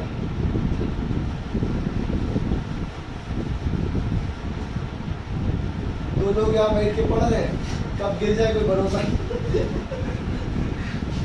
कब गिर जाए कोई भरोसा नहीं। ऐसे देख रहे हम लोग, क्या बताएं, जैसे कि लिखा ही ना हो मरीवन छोड़ दो, अब जाने दो। देखिए अगर लिखा है 5C3, तो सबसे पहले तो ये जानिए कि 5C3 को या फिर 11C2 लिखा है, तो ये कितना है 2, तो 2 लकीरें खींच लो। ऊपर वाले को तब तक लिखो 2 प्लेस तक, और नीचे वाले को तब तक लिखो जब तक ये कितना है 2 से काटो 5 11 5 कितना आया 55। बात समझ आ रही है? तो जैसे अभी देखिए P में क्या करते थे, P में नीचे नहीं लिखते थे, C में नीचे भी लिखते हैं। P में हम लोग 11 गुणे 10 लिख के काम खत्म कर देते थे। C में हम क्या करेंगे 11 गुणे 10 तो लिखेंगे ही, नीचे 2 गुणे 1 भी लिखेंगे। जैसे अगर किसी ने कहा कि भैया लिखो 10C3, तो आप क्या लिखोगे 3 पहले लकीरें खींच लो, 10 9 और 8 3 2 और 1, 3 से काटा 3 आया, 2 से काटा 4 आया, 4 3 12 हो गया 120, हो गया 120। समझ गए? 10C3 तो 3 लकीरें 1 2 3, इसको घटते क्रम में लिखो 10 9 8, इसको घटते क्रम में लिखो 3 2 1 और सॉल्व कर लो तो आंसर आ गया 120। बात समझ आ रही है? तो अगर ऐसे सी सॉल्व करना आता है तो ठीक, और नहीं आता तो सीख लो, बहुत ज़रूरी है इसको सॉल्व करना, नहीं तो फिर आप दिक्कत में आ जाएंगे। क्योंकि जब मैं आप लोगों को पढ़ाऊंगा प्रोबेबिलिटी, तो भैया प्रोबेबिलिटी में भी तो सिलेक्शन होता है। तो 198 वाला बता दीजिए। ठीक है, अब देखिए जैसे इन्होंने कहा 198 वाला बता दे, तो इनको मालूम है कि ये बड़ा होगा इसलिए पूछ लेना है, चलो कोई बात नहीं। देखिए 100C98 लिखा है, अब नीचे देखिए क्या लिखा है 98, तो आप 98 ऐसे बना लीजिए समझ रहे हैं? और आप जानते हैं फिर क्या करना है, यहाँ 100 से स्टार्ट करना है, तो आप कर लीजिएगा, हम नहीं, हम बताएंगे नहीं, ठीक है। तो अच्छा आप ये बात समझ पा रहे हैं कि ये मुश्किल है, तो कोई बात नहीं। देखिए इसका जुगाड़ है, इसका जुगाड़ ये है कि 100 में 98 घटा दीजिए, 100C98 100C2 बराबर है होता है, ठीक है। 100C98 और 100C2 इक्वल होता है, याद रखिएगा। आप 100 में 98 घटाएंगे 2 आएगा, तो याद रखिएगा आप 98 की जगह 2 भी लिख सकते हैं, दोनों का मतलब सेम है। तो आप इसको सॉल्व करने मत जाइएगा, नहीं हो सकता है पेपर हो जाए, ठीक है, सबमिट हो जाए, तुम जाने ना पाओ, ठीक। इसको लगाइएगा 100C2 को 100 × 99 अपॉन 2 × 1, तो ये हमको लग रहा थोड़ा ठीक लगेगा, समझ रहे हैं? जैसे कोई आपसे कहे 10C8 का मान बताओ तो तुम 10C2 बता देना, और ये ना बताना कैसे आया। ठीक है, बस कितना जादू है। ठीक है, नहीं पता लगा 8 लकीरें खींचो जान जाए उसका डिफरेंस, समझ गए? जैसे कोई आपसे कहे भैया 11C7 का मान बताओ तो तुम 11C7 ना निकालना, 11C4। 4 कहाँ से आया? इन दोनों का डिफरेंस, दोनों का मतलब एक ही है, दोनों का मतलब एक ही है। कैसे एक है देखो, फॉर्मूला क्या है? n factorial r factorial n minus r factorial, तो 11 माइनस 7। इसको सॉल्व करके देखो, 11 फैक्टोरियल r फैक्टोरियल और n माइनस r, तो आप पाएंगे कि 11 में 4 गया 7, तो 7 तो ये भी है, और 11 में 7 गया 4, तो 4 तो है, तो दोनों सेम। बात समझ आ रही है? तो याद रखिएगा 100C98 को ऐसे सॉल्व करने की कोशिश ना करिएगा। ठीक है, नहीं पता लगा सुबह सॉल्व किया अंधेरा हो गया।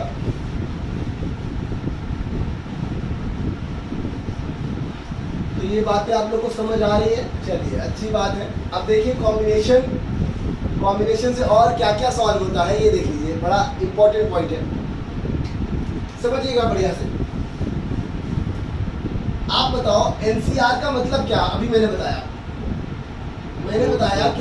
किसी टास्क को करने के लिए अगर आप कोई ग्रुप बना रहे हैं और मान लीजिए आपके पास 10 लोग हैं और 10 लोगों में आपको 4 लोगों का ग्रुप बनाना है, तो अब अगर आपसे कहा जाए 10 में से 4 लोगों को सेलेक्ट करो, तो कितने मैक्सिमम पॉसिबल तरीके हैं जिनसे आप 10 में से 4 लोगों के विभिन्न विभिन्न ग्रुप बना सकते हो। तो वो तरीके होंगे 10C, क्योंकि आपको ग्रुप कितने लोग का बनाना है? 4। तो आप 4 लोगों को अरेंज करोगे या सेलेक्ट करोगे? सेलेक्ट करोगे। और लोग टोटल कितने हैं? 10, तो 10C4 लगेगा। अब एक बात समझिएगा, अब यहाँ से कुछ ऐसे पॉइंट बताने जा रहा हूँ जो बच्चे यूज तो करते हैं लेकिन उन्हें ये मालूम नहीं कि हमें क्यों यूज करते हैं। तो आप बताओ, जैसे ये 2 बिंदु हैं, मैं आपसे बोल रहा हूँ कि इन 2 बिंदुओं से कितनी लाइनें बन सकती हैं? तो आप बताओ, लाइन के लिए 2 बिंदु ही चाहिए होता है, तो 2 बिंदुओं से एक लाइन बनी, तो आपके पास टोटल पॉइंट कितने थे? 2। तो ये जो है n का मान है, और एक लाइन को बनाने के लिए कितने पॉइंट चाहिए? तो ये आपका r का मान है। तो अब अगर फॉर्मूला लगाओगे NCR, जिसमें n का मान भी 2 है, c और इसका मान भी 2 है, तो याद रखिएगा इन्हें 2C2 को 2C0 भी लिख सकते हो, और अगर r कभी भी 0 हुआ तो मान हमेशा 1 आएगा। बात समझ आ रही है? या फिर अगर आप ना लिखो, सीधे इसको सॉल्व कर लो, नीचे 2 है, 2 प्लेस बना लो, 2 गुणे 1 कितना आया भाई? ठीक है। अच्छा, अब एक बात समझिए, ये तो खैर अलग बात है। अब मैंने बनाई 3 बिंदु है, और मैं आपसे पूछूं 3 बिंदुओं से कितनी भुजाएं बन सकती हैं, तो आप बताओ आपके पास n बराबर टोटल कितने हैं? एक भुजा बनाने के लिए कितने बिंदुओं की जरूरत है? तो अब आप फॉर्मूला लगाएंगे 3C2, और 3C2 को 3C1 भी लिख सकते हैं भाई। 3 में से 2 जाएगा 1, और 3C1 है तो नीचे क्या लिखा है? 1 प्लेस, तो आंसर क्या आएगा? ऐसे ही देखो ध्यान से। अगर मान लो बिंदुएं 4 दी जाती और पूछा जाता 4 बिंदुओं से कितनी रेखाएं बनेंगी, 4 बिंदुओं से कितनी रेखाएं, तो भैया n बराबर हो जाएगा 4, और लाइन बनाने के लिए तुम्हें कितने बिंदुओं की जरूरत है? तो ये हो जाएगा 4C2। तो 4C2 का मतलब 4 गुणे 3 और 2 गुणे 1, तो ये कितना हो गया? 6। अब ध्यान देना, अगर किसी ने क्वाड्रिलेटरल पढ़ा हो, क्वाड्रिलेटरल में डायगोनल जब पूछे आते हैं क्वाड्रिलेटरल के, तो देखिए वह कैसे निकलते हैं। 4 बिंदुओं से 6 लकीरें खींची जा सकती हैं। 4 तो भुजाएं हो गई, 4 तो भुजाएं हो गई, और 2 लाइनें और होंगी, और वही 2 क्या हो जाएंगे? डायगोनल हो जाएंगे। बात समझ आ रही है? तो उसका फॉर्मूला यहीं से बना है, नंबर ऑफ डायगोनल्स का फॉर्मूला यहीं से बना है। अगर आप इसमें से वो n साइडें घटा दें तो डायगोनल्स ही मिलेंगे, ठीक है? तो जो फॉर्मूला बनता है n(n-3/2) वो यहीं से आया है। ठीक, चलिए। अच्छा, जिनको नहीं समझ में आ रहा हो थोड़ा बहुत और देखिए भाई, वीडियो को बार बार रिवाइंड करके देखेंगे, हमारा वॉचिंग टाइम बढ़ेगा, उनका कॉन्सेप्ट देखिए। अब मान लीजिए कोई आपसे कहे कि 1 2 3 4 5 बिंदु हैं और उनको त्रिभुज बनाना है। क्या बनाना है? तो त्रिभुज के लिए कितने बिंदुओं की जरूरत है? तो इसका मतलब है आर है आपका ए, और आपके पास नंबर ऑफ चॉइस कितने हैं? 5 तो आप बोलोगे 5C 3 5C। और जब 5C3 तो 5C3 को 5C2 भी तो लिख सकते हो। ये 5C2 क्या होगा? 5 4 2 1 तो इस तरह से आप बताओ 5 बिंदुओं से कितने त्रिभुज बन सकते हैं? 10 त्रिभुज बन सकते हैं। बात समझ आ रही है? जैसे मैंने एक बार ज्योमेट्री पढ़ाई थी, तो ज्योमेट्री में मैंने लिखा था 2 5 6 और 8 से कितने ट्राइंगल बन सकते हैं। तो मैंने जल्दी से वहाँ 4C3 कर लिया था। कोई बच्चे पूछे थे 4C3 क्या होता है, क्यों कर रहे हो? तो क्योंकि भुजाएं 5 हैं, 4 हैं, और त्रिभुज के लिए कितनी चाहिए? तो 4C3 को 4C1 भी लिख सकते हैं। मतलब कितने कॉम्बिनेशन बनेंगे? 4 कॉम्बिनेशन ही बन सकते हैं। ठीक है, तो ये कुछ ऐसे बिंदु होते हैं। अब देखिए, ये ऐसे सवाल हैं जो एग्जाम में नहीं आते। अभी तक तो मैं पढ़ा रहा था, एग्जाम में क्या आता है वो सुनो। एग्जाम में क्या आता है? एग्जाम में आपसे कहा जाएगा एक पार्टी में 10 लोग आए, एक दूसरे से हाथ मिलाए, तो हाथ मिलाने की संख्या कितनी? हाथ मिलाने की संख्या। ये सवाल बहुत पूछा आता है, ये सवाल बहुत पूछा जाता है। बात समझ आ रही है? ये सवाल बहुत पूछा जाएगा। देखो, अच्छा एक बात बताओ, पहले थोड़ा सा समझते हैं, इसको बाद में करेंगे, पहले थोड़ा सा समझते हैं। सवाल मेरा ये है, पहला सवाल मेरा ये है कि 16 लोगों की टीम है, 16 मेंबर्स हैं, और इसमें से 11 लोगों की कितनी टीम बनाई जानी है? 11 पर्सन की, 11 प्लेयर की टीम बनाई जानी है। तो ये कितने तरीके से बनाई जा सकती है? ये कितने तरीके से बनाई जा सकती है? तो आप बताओ, आपको प्लेयर कितने चाहिए? 11 कितने में से? 16 एन का मान, 16 आर का मान, 11 आपका आंसर क्या होगा? एनसीआर, मतलब 16C, 11 जिसको और क्या लिख सकते हो? 5 तो अब सॉल्व कर लीजिएगा, मुझे आंसर से मतलब नहीं है, मैं बस ये देखना चाहता था आप लगा पाएंगे कि। तो ये नॉर्मल कंडीशन है पहली, ये नॉर्मल कंडीशन है। अब इसमें मैं कुछ रूल ऐड कर रहा हूँ, कुछ शर्तें लगा रहा हूँ, उन शर्तों के साथ बताइएगा कि सवाल का आंसर क्या होगा। अब सवाल पूरा वही है कि टीम में 16 मेंबर्स हैं, टीम में 16 मेंबर्स हैं, 11 प्लेयर की एक टीम बनाई जानी है, 11 प्लेयर की एक टीम बनाई जानी है, और शर्त ये है कि एक विशेष खिलाड़ी को हम कभी नहीं खिलाएंगे। ठीक है, एक विशेष खिलाड़ी को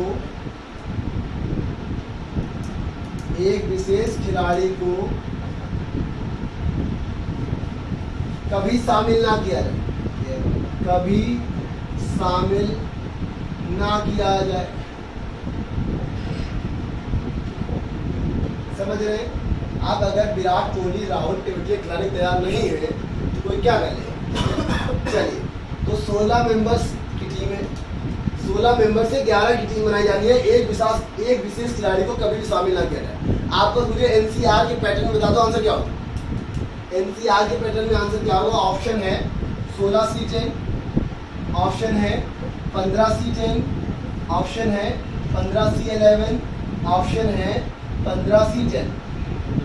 ठीक है, 15C10 दो बार हो गया है, एक मिनट लो।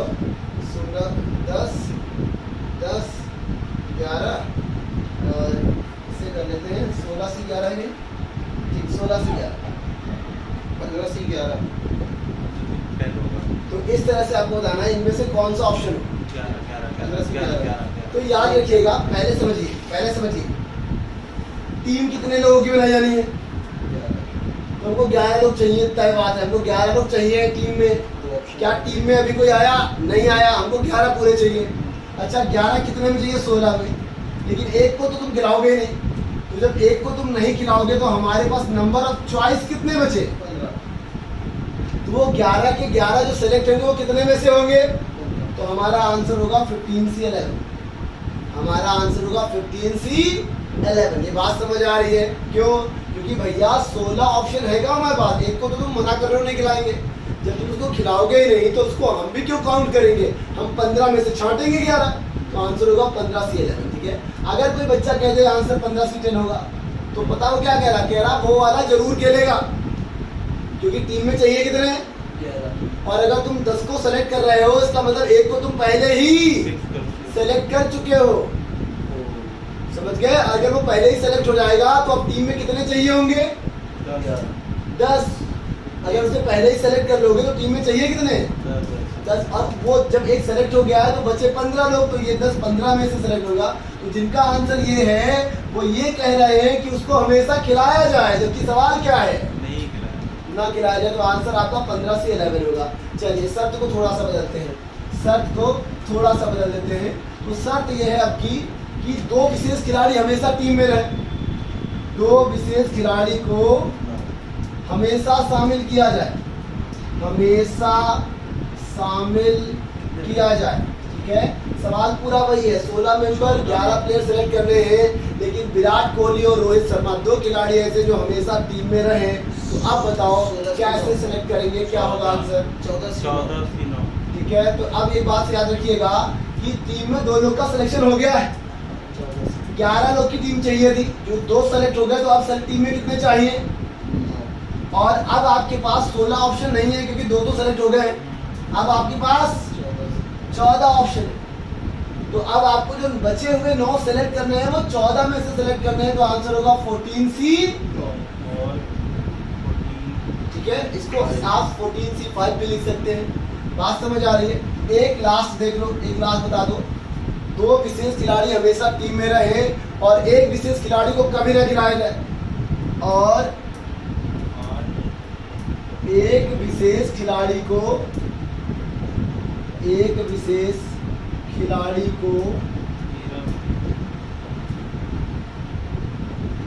कभी ना खिलाया जाए।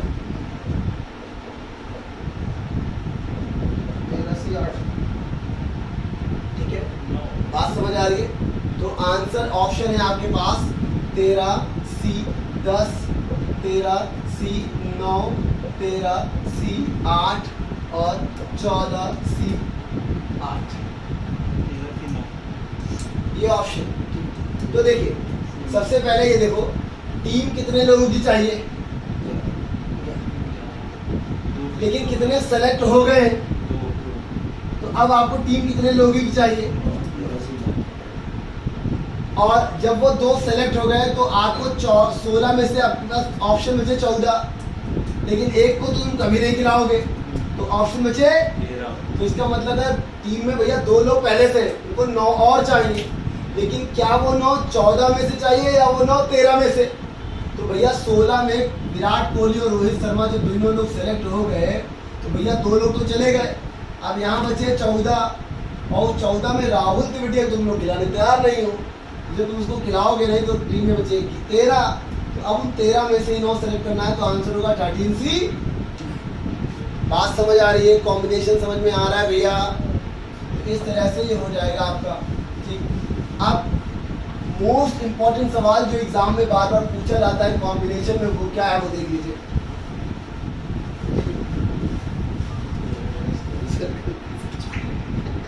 समझ रहे हैं, देखिए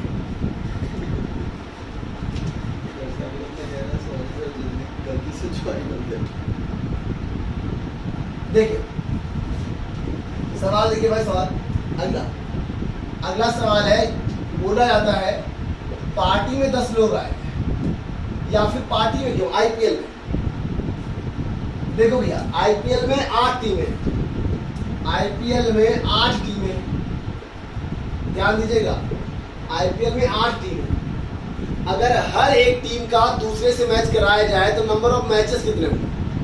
अगर हर एक टीम का भैया जैसे ABCD है, ABCD EF G और H, तो भैया A का मैच H से भी है, G से भी, F से भी, इससे भी, इससे भी, इससे भी, इससे भी। अगर एक टीम का मैच सबसे कराया जाए, जैसे भैया देखो A ने सबसे खेला, अब H भी सबसे खेलेगा, तो H A के साथ खेल चुका है तो इसके साथ खेलेगा। देखो G H के साथ खेल चुका है, G A के साथ भी खेल चुका है, G अब इसके साथ खेलेगा। समझ रहे हैं। तो सवाल ये है कि अगर आईपीएल की सभी टीमें हर दूसरी टीम के साथ एक मैच खेले तो नंबर ऑफ टोटल मैचेस कितने होंगे? तो बड़ा आसान है, आप ही बताओ एक मैच के लिए कितनी टीमों का होना जरूरी है? बोलो भाई, दो। एक मैच के लिए कितनी टीमों का? दो। तो n बराबर है 8 यस सर। और r बराबर, दो। क्योंकि दो टीमें खेलेंगी तभी तो एक मैच काउंट होगा, नहीं क्या सीएसके अकेले खेलाएगी? वो 8C2 और 8C2 सॉल्व कैसे होता है? 8 into 7 upon 2 into 1। तो इस तरह से याद रखिएगा, जिन्हें नहीं मालूम है वो जान लें कि 28 मैच होंगे अगर एक एक मैच खेला जाए। और जो लोग आईपीएल 7-8 साल से देख रहे हैं वो जानते होंगे कि हर एक टीम दूसरे से 2-2 मैच खेलती है, इसलिए मैच 56 होते हैं। ठीक है, 56 मैच होते हैं, बाकी 3-4 मिला हो जाते हैं 60 तक। समझ रहे हो ना? तो देखे रहे हो भैया, ठीक, खाली सट्टे लगाई होगी, थोड़ा ध्यान में दो। ठीक, हाँ। आर इसमें आर वाले बात समझ में आर भैया आप बताओ कितनी टीमें मिलके खेलेंगी तो एक मैच मानोगे? तो हाँ, तो एक मैच को कंप्लीट करने के लिए कितनी टीमें की रिक्वायरमेंट है? तो R2 है। और नंबर ऑफ टोटल में टीम्स कितनी है? आर में एक सेट बनाने की कितना हाँ, जैसे एक ये देखिए एग्जांपल के तौर पे एक पार्टी में 5 लोग आए, कौन कौन? ABCD, AB, और इन पांचों ने एक दूसरे से हाथ मिलाया, दो होना चाहिए एक दूसरे से हाथ मिलाया। ध्यान दो, पहले एक दूसरे से हाथ मिलाया, ऐसा नहीं है कि इन्होंने इनका हाथ मिलाया और दोनों चले गए। ठीक है, तो ग्रुप नहीं बनाना है, कपल नहीं है। इन्होंने इनसे हाथ मिलाया, इन्होंने इनसे हाथ मिलाया, इन्होंने इनसे हाथ मिलाया, इन्होंने इनसे हाथ मिलाया। आप देखेंगे 1 2 3 4 बार हाथ मिलाए जा चुके हैं। अच्छा, अब इनकी बारी है। बी ने ए से तो हाथ मिला लिया, लेकिन बी ने सी से हाथ 1 2 और तो बी ने 3 बार हाथ मिलाया। तो आप देखिए ए सबसे हाथ मिला चुका है, बी भी सबसे हाथ, लेकिन सी ने सिर्फ बी से मिलाया है और सी भी किससे मिलाएगा?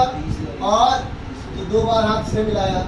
अब आप देखिए डी बी से हाथ मिला चुका है, ए से भी मिला चुका है और सी से भी। डी को सिर्फ टी से मिलाना है। तो देखिए 4 3 7 2 9 और 1। तो अगर ऐसे पता लगा 25 लोग आगे तुम मनाते रहोगे तो डायरेक्ट फॉर्मूला होगा 4C2, क्योंकि भैया हाथ मिलाने के लिए 2 लोगों की जरूरत होती है, तब वो एक बार काउंट होता है। 5 तो ये हो जाएगा 5C2, 5C, तो ये हो जाएगा 5 गुणे 4 बटे 2 गुणे 1। और इस तरह से आंसर क्या आएगा?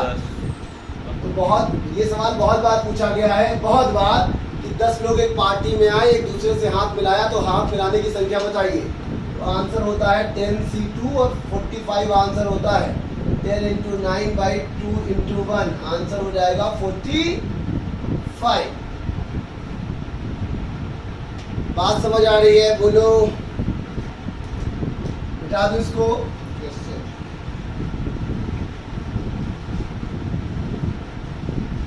चलिए, ये पॉइंट हो गया। अब इसका रिवर्स आता है एग्जाम में। एग्जाम में पूछा जाएगा, अगर एक पार्टी में कुछ लोग आए और एक दूसरे से हाथ मिलाया और अगर नंबर ऑफ हैंडशेक्स 21 है, number of handshakes 21, number of handshakes जो है वो 21 है। ठीक है, पार्टी में कुछ लोग आए, एक दूसरे से हाथ मिलाया, नंबर ऑफ हैंडशेक्स अगर 21 है, तो आपको बताना है n का मान क्या है, कितने लोग पार्टी में आए थे, ये आपको बताना है। कितने लोग पार्टी में आए थे ये आपको बताना है।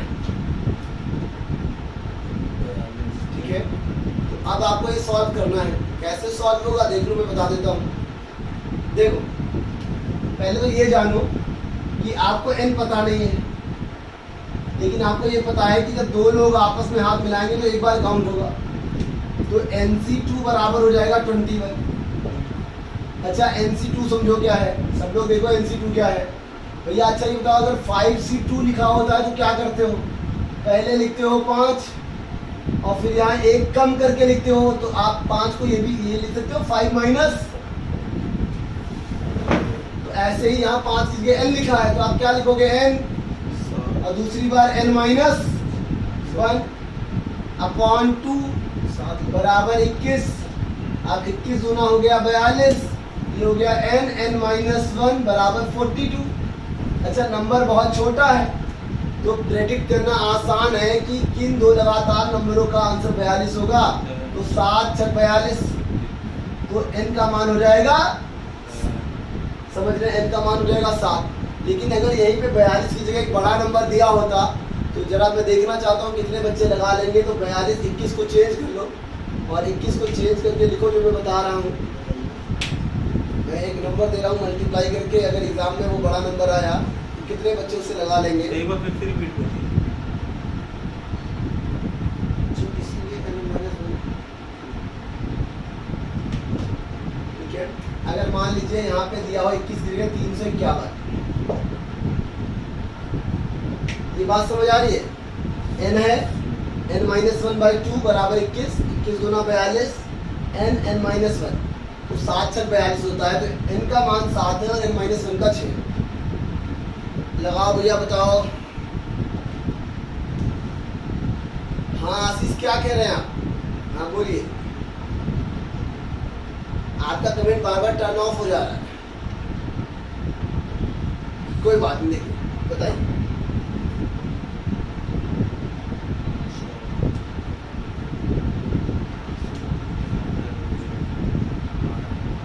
तो जब संख्या बड़ी हो जाएगी ना तो तोते उड़ जाएंगे, ये बात तय है। तो अब मैं आपको एक रूल बताने जा रहा हूँ जिससे तोते ना उड़े। तो देख लीजिए कैसे लगेगा। देखिए मैं बता दे रहा हूँ कितना आसान है, मतलब सो सिंपल, मतलब इससे भी कम। देखिए भाई, आपने क्या लिखा 351, यहाँ लिख दिया 351 और फिर क्या करना था? फिर करना था गुणा। आपने गुणा कर दिया तो ये हो गया आपका 704, 702 आपने। अच्छा ठीक है, सॉरी 51, फिर जाएगा 702, 700 किसका मान? n और n माइनस। अब अगर आपको पता हो n का मान 27 होगा तो सब खत्म। 27 गुणे 26 बस 27 आंसर। देखिए कितना आसान है, मतलब आप यकीन मानिए इतना आसान है कि बस ऐसे कर ही आ गया। n बराबर 27 आपको मालूम होना चाहिए। ठीक है, नोट कर लीजिए। अब ये लोग कह रहे हैं कि भैया ये क्या मजाक चल रहा है, रटे हो क्या? n बराबर 27 आपको किस बात है? तो उसका एक रूल है। रूल क्या है सुन लीजिए, रूल क्या है सुनिए, रूल सुन लीजिए। इससे सवाल जरूरी नहीं है इसमें बने, नंबर सिस्टम में भी सवाल बनता है। बस आप मेरे को एक बात बताओ, क्या n और n-1 दो लगातार संख्या है? कैसे पता चल रहा है? क्योंकि एक डिजिट कम है, एक का अंतर है। तो लगातार है, अच्छा लगातार संख्याओं में क्या पॉसिबिलिटी बनती है जरा मैं बताता हूँ आपको। 5 गुणे 6 करो कितना आएगा? 6 गुणे 7 करो 42। अच्छा 11 गुणे 12 करो, 12 गुणे 13 करो 156, 13 गुणे 14 करो। तो गुणा आप लोग बढ़िया कर रहे हैं, बाकी इससे कुछ होना है नहीं। ठीक है, तो 5 गुणे 36 होता है। ऐसे आप लोग टेबल याद करते रहिए, बढ़िया होता है। चलिए देखिए, मैं मजाक की बात अलग है, क्या बताना चाह रहा हूँ। अगर संख्याएं लगातार है, अगर संख्याएं, तो उनका प्रोडक्ट हमेशा उनके स्क्वायर के बीच में आएगा। उनका प्रोडक्ट हमेशा उनके स्क्वायर के बीच में आएगा, ये बात तय है। तो अगर ये लगातार दो नंबरों का प्रोडक्ट है तो आप मेरे को बता दो 702 किनके स्क्वायर के बीच में आता है? तो 26 का स्क्वायर होता है 676 और 27 का स्क्वायर होता है 729। तो n का मान 27 है। जिन्हें अभी भी नहीं समझ आया वो दोबारा देखें, जिन्हें अभी भी नहीं समझ आया दोबारा देखिए। जैसे मैं कह रहा हूँ कि दो लगातार नंबरों का मल्टीप्लाई 240 है, दो लगातार नंबरों का। तो आप मेरे को ये बता दो 240 किन दो नंबरों के स्क्वायर के बीच में आता है? तो 15 का स्क्वायर 225 होता है और 16 का स्क्वायर 256 होता है। इसका मतलब ये है कि 240 15 और 16 के स्क्वायर के बीच में आ रहा है, मतलब 240 15 गुणे 16 होता है। समझ रहे हैं? तो ये बात याद रखिएगा, ठीक है। अगर ये आपको पता होती ये बात तो n बराबर डायरेक्ट 27 आ जाता, और नहीं तो क्वाड्रेटिक बन जाएगा, लगाते रहिएगा। अच्छा एक चीज और, यहाँ तो नंबर ऑफ हैंडशेक्स थे तो आपने सॉल्व कर लिया। अगर नंबर ऑफ हैंडशेक्स ना हो, कहा जाए एक दूसरे को गिफ्ट दिया, एक दूसरे को गिफ्ट दिया, तो आप बताओ पार्टी में जैसे 3 लोग आए, पार्टी में 3 लोग आए और इन्होंने एक दूसरे को गिफ्ट दिया। तो इन्होंने इनको गिफ्ट दिया और फिर इन्होंने इनको गिफ्ट दिया। देखिए लोग कितने, दो तो गिफ्ट भी। दो अच्छा यहाँ देखो, इन्होंने इनको गिफ्ट दिया, फिर इन्होंने इनको रिटर्न किया, फिर इन्होंने इनको गिफ्ट दिया, इन्होंने इनको रिटर्न किया। तो आप देख सकते हैं ये जब आए तो इनके लिए भी गिफ्ट लाए और इनके लिए तो ये 2 गिफ्ट लाए। जब ये आए तो ये भी इनके लिए गिफ्ट लाए और तो ये भी 2 लाए और ये भी। तो टोटल गिफ्ट कितने हुए? लोग कितने थे? तो 3 गुणे 2 बराबर 6। अगर पार्टी में कितने लोग आते 10 और एक दूसरे के लिए गिफ्ट लाते तो हर आदमी 9 गिफ्ट लाता, हर आदमी तो 90। अगर पार्टी में 25 लोग आए तो वो अपने लिए गिफ्ट थोड़ी ना लाएगा, बाकी 24 लोगों के लिए गिफ्ट लाएगा। तो भैया 25 गुणे 24 आंसर। समझ रहे हैं? जब भी गिफ्ट का क्वेश्चन आए तो जितने भी लोग हो उनसे एक कम में गुणा कर देना। समझ रहे हैं? पॉइंट समझ में आ रहा है ना? कुछ लोग इसको कॉम्बिनेशन से बताने लगते हैं कि भैया NC2 में बाद में 2 का गुणा कर देना। बात तो वही है। मान लो अगर इनका मान 5 होता तो 5 गुणे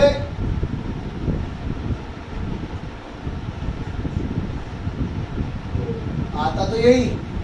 बात समझ आ रही है? तो हमने कॉम्बिनेशन बिना लगाए आपको बता दिया कि नंबर ऑफ गिफ्ट्स आए तो एक कम करके गुणा कर देना। परमुटेशन लगा दो। इसमें क्यों लगाएंगे परमुटेशन? तो नीचे 2 नहीं आएगा और इधर आ जाएगा। वाह, सही है। आंसर लाने की तो भी करोगे। नोट करो, ज्यादा ज्ञान ना दो। शाम हो गई है, कोट दूंगा मैं। रात तक 10 बज जाएगा। ट्रेन में थे अभी तक। अरे ट्रेन तो मेरी 8 की है सुबह। समझ आ रहा है आप लोग को? तो मैंने कॉम्बिनेशन में आप लोगों को छोटी छोटी बातें बताई। ठीक, अब कॉम्बिनेशन में मेजर पार्ट क्या एग्जाम में आएगा वो देखो। ठीक है, आखिरी 15 मिनट या 20 मिनट जो मेजर पार्ट है वो देख लो कॉम्बिनेशन का, जो एग्जाम में आएगा, जिसमें सवाल पूछे आते हैं। और वो ये है, सुन लो भैया, उस पर पूरी की पूरी जब वो सवाल आएगा ना तो एक सवाल नहीं आएगा, वो ग्रुप में आता है, उसमें 3 सवाल आएंगे। 5 पुलिस, ठीक है, परेशान ना हो, ऐसा ही है लोग लिखते क्या? चलो 5 पुलिस 2 स्टार बना दे। स्टार देख के लोग को अच्छा बहुत लगता है। आजकल रास्ते में कोई अगर दरोगा दिख गया तो देखते हैं ये मैं ही हूँ। लेकिन जब उससे पूछा था कितनी मेहनत करेगा तो कह रहा था तब मेहनत कम करेगा लेकिन प्रोसेस हल्का था। अब मेहनत बहुत करोगे, प्रोसेस तेज है, तो दरोगा की ये जो स्टार है ऐसे नहीं लगेंगे, जान लगानी पड़ेगी इसलिए। और दूसरे की जान न लेना, अपनी लगाओ। ठीक, तो 5 पुलिस, 3 स्टार से 4 लॉयर, 4 लॉयर, अपना भी तो लिख ले कुछ। 5 मास्टर ना, 1 2 ही बहुत है, 2 टीचर। ठीक है, तो 5 पुलिस, 4 लॉयर, 2 टीचर। इनमें से 4 लोगों की टीम बनानी है। इनमें से 4 लोगों की एक टीम बनानी है।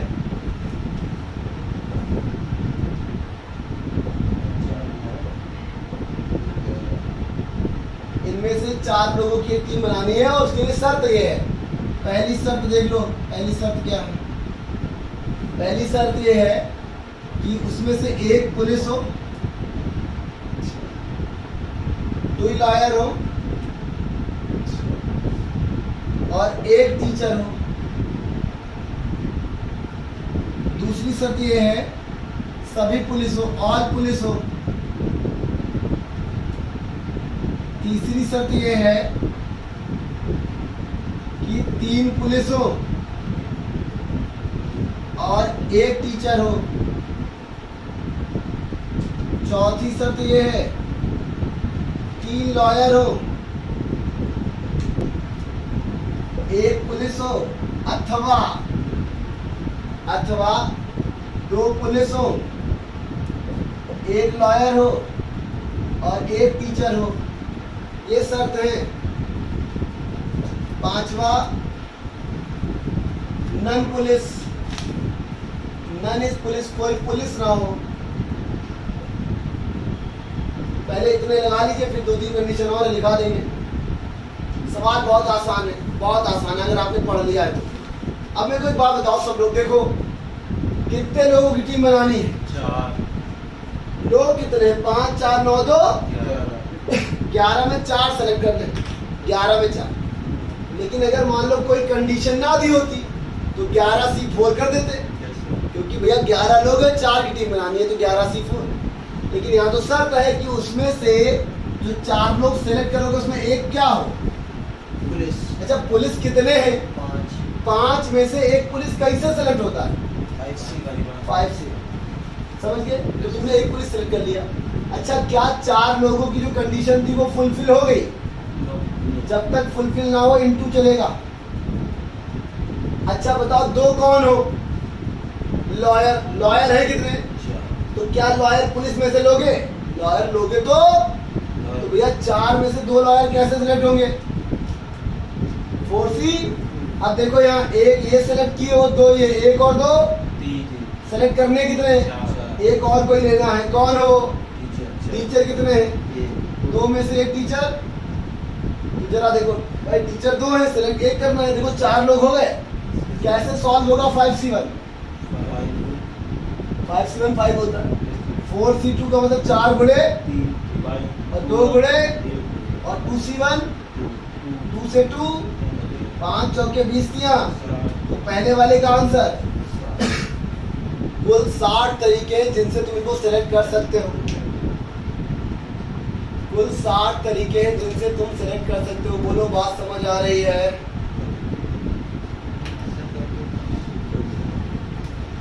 आ रहा है पॉइंट समझ में, बोलो भाई।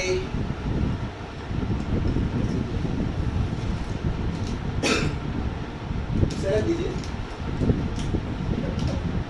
बताइए समझ में आ रहा है आप लोगों को। कितना आसान सवाल था, लेकिन ऐसे सवाल ही एग्जाम में पूछे जाते हैं।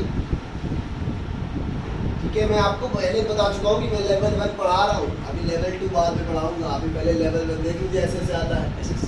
ठीक है, एसएससी में आ सकते हैं, कभी कभी आते हैं। जैसे पूछा गया था एक बार कि 3 अंकों की सभी 3 अंकों की सभी अंकों 3 अंकों की सभी संख्याओं के जो अंक हैं वो सब ऑड हो, तो ऐसे कितनी संख्या हो सकती है, तो कॉम्बिनेशन परम्यूटेशन सही लगता है।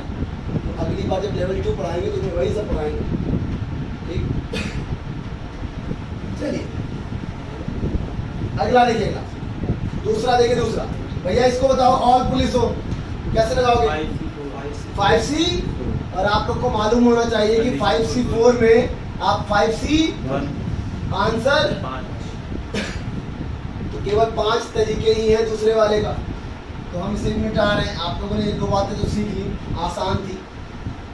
तीसरा लिखा है 3 पुलिस और 1 टीचर, तो पुलिस कितने हैं, 5C3 इंटू 2C। अच्छा 5C3 को क्या मैं 5C2 लिख सकता हूँ, 5C2 का मतलब 5 गुणे 2 गुणे आंसर 20 तरीके से सेलेक्ट किया जा सकता है, 20 तरीके से सेलेक्ट किया जा सकता है। चौथा देखिए, चौथा देखिए, चौथा क्या है, चौथा है 3 लॉयर 1 पुलिस और 2 पुलिस 1 लॉयर 1 टीचर। तो भैया ये देखो 3 और 1 4, तो ये हो जाएगा 4C इंटू 1 पुलिस 5C1। अच्छा देखो 3 और 1 जैसे ही 4 लोग की टीम पूरी हो जाए प्लस लगेगा, याद रखिएगा। ठीक है, या फिर कभी कभी किताबों में लिखा होता है कि एंड के लिए इंटू लगता है, और के लिए प्लस लगता है। तो हम बता रहे, देखिए याद करने को कर सकते हैं कि और का मतलब प्लस है और एंड का मतलब इंटू। लेकिन कभी कभी कुछ नहीं लिखा होता है, तो आप जान लीजिएगा कि अगर कंडीशन फुलफिल हो गई है तो क्या लगाएंगे, और अगर अधूरी है तो सिलेक्ट करना था 4 को, सिलेक्ट किए हो 3 को, मतलब इंटू लगना है।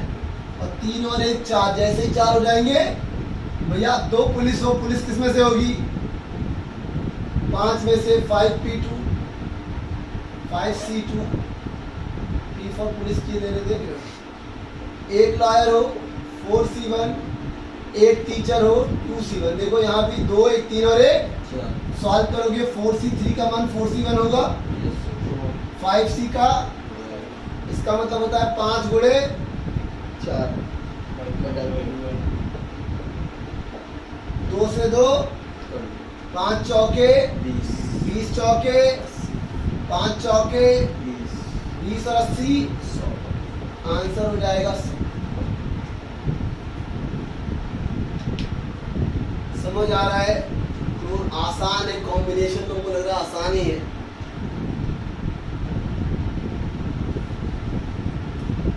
ये हाथ मिलाने का सवाल आता है पर हाथ मिलाने वाला सवाल आता है और जिस दिन उसके आगे आ गया ये सब आता है, तुम्हें क्या मालूम? जितना पढ़ा रहे पढ़ लो, काय नाटक कर लो। जिस दिन आ जाओगे कहोगे हाथ मिलाने के आगे आप बढ़े नहीं कभी, एग्जाम में आ गया। अगला सवाल नॉलेज पुलिस, ये एक चैलेंजिंग सवाल है। नॉलेज पुलिस को बताएगा आंसर क्या? 1 नॉलेज पुलिस का आंसर है 5C देखिए। अच्छा ये बताइए, ये बोर्ड जो का जो कलर है ये कैसा है? वाइट कैसा नहीं है? वाइट नहीं वाइट तो है, ब्लैक नहीं है, ये कह रहे रेड नहीं है, अगला बोला ब्लू नहीं है। इससे तो 75 आंसर होंगे। तो जब आपको एक जवाब देना हो और वो सबसे ज्यादा अप्रोप्रिएट होना चाहिए, तो आप बोलोगे अगर ये व्हाइट है तो नॉन व्हाइट नहीं है। क्या नहीं है? नॉन तो आप बताओ आपको कौन नहीं चाहिए? पुलिस तो अगर आप पुलिस नहीं चाहिए तो आपको कौन चाहिए? लॉयर और टीचर नहीं नहीं, आपको कौन चाहिए? नॉन आपको नॉन पुलिस चाहिए। और नॉन पुलिस कितने हैं? 6। नॉन पुलिस कितने हैं? 6 और टीम कितने की बनानी है? 6C4 और 6C4 को क्या लिख सकते हो? और 6C2 का मान आंसर क्या होगा? आंसर हो जाएगा। बात समझ में आ रही है? ये नॉन पुलिस वाला ध्यान रखिएगा, यही मामला फंस जाता है। क्लियर है? चलिए आखिरी 15 मिनट, आखिरी 15 मिनट देख लीजिए।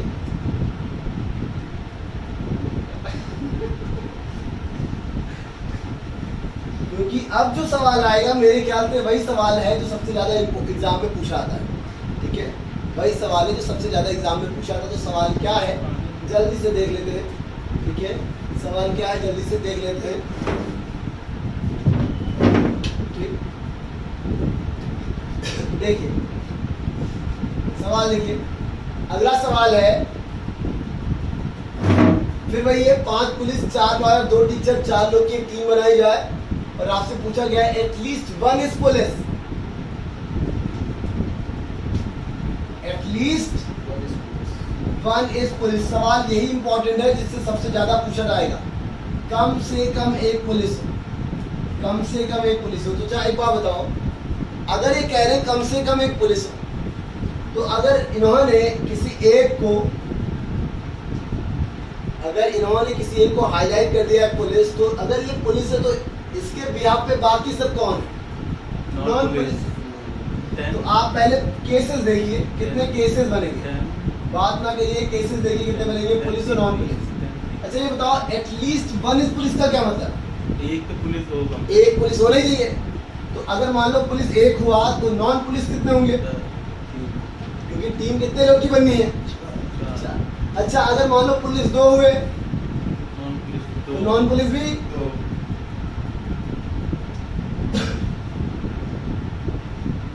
अच्छा मान लो अगर पुलिस 3 हुए, नॉन पुलिस। अच्छा मान लो अगर पुलिस तो नॉन पुलिस, क्योंकि हमसे कहा है कम से कम एक पुलिस वाला हो, कम से कम इन 4 में कम से कम एक पुलिस वाला हो।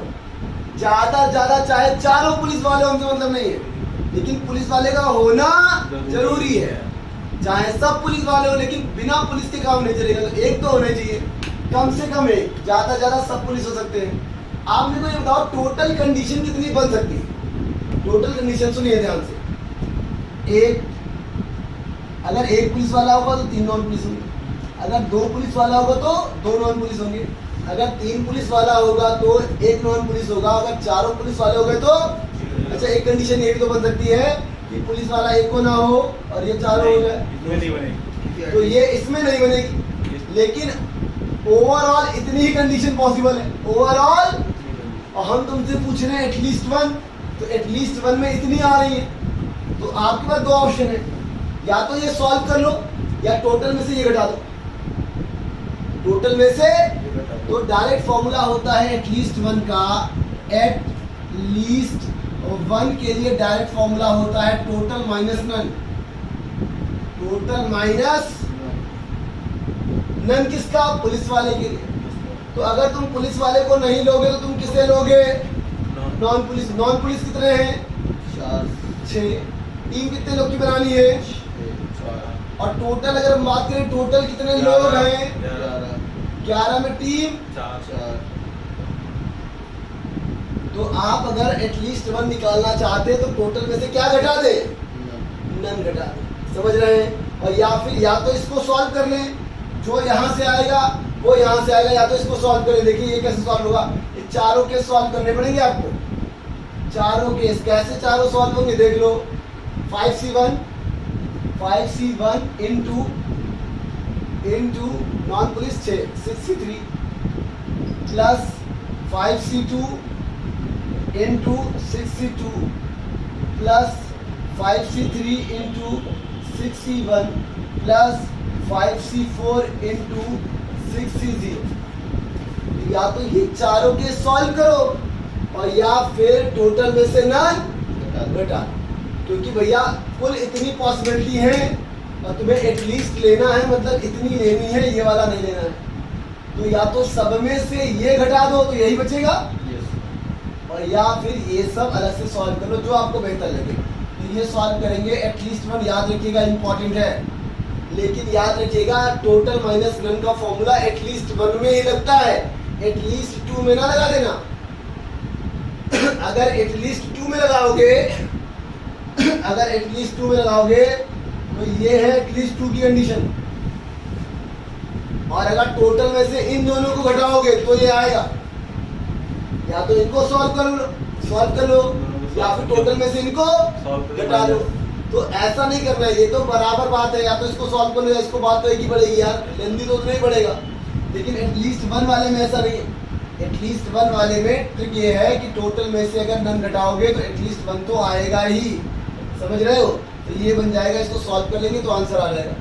सॉल्व किए दे रहा हूँ मैं, 11C4 6C4, 6C4 का मतलब जानते हो तुम, 6C2 होता है 6C, जिसे 6 गुणे 5/2 लिख सकते हो।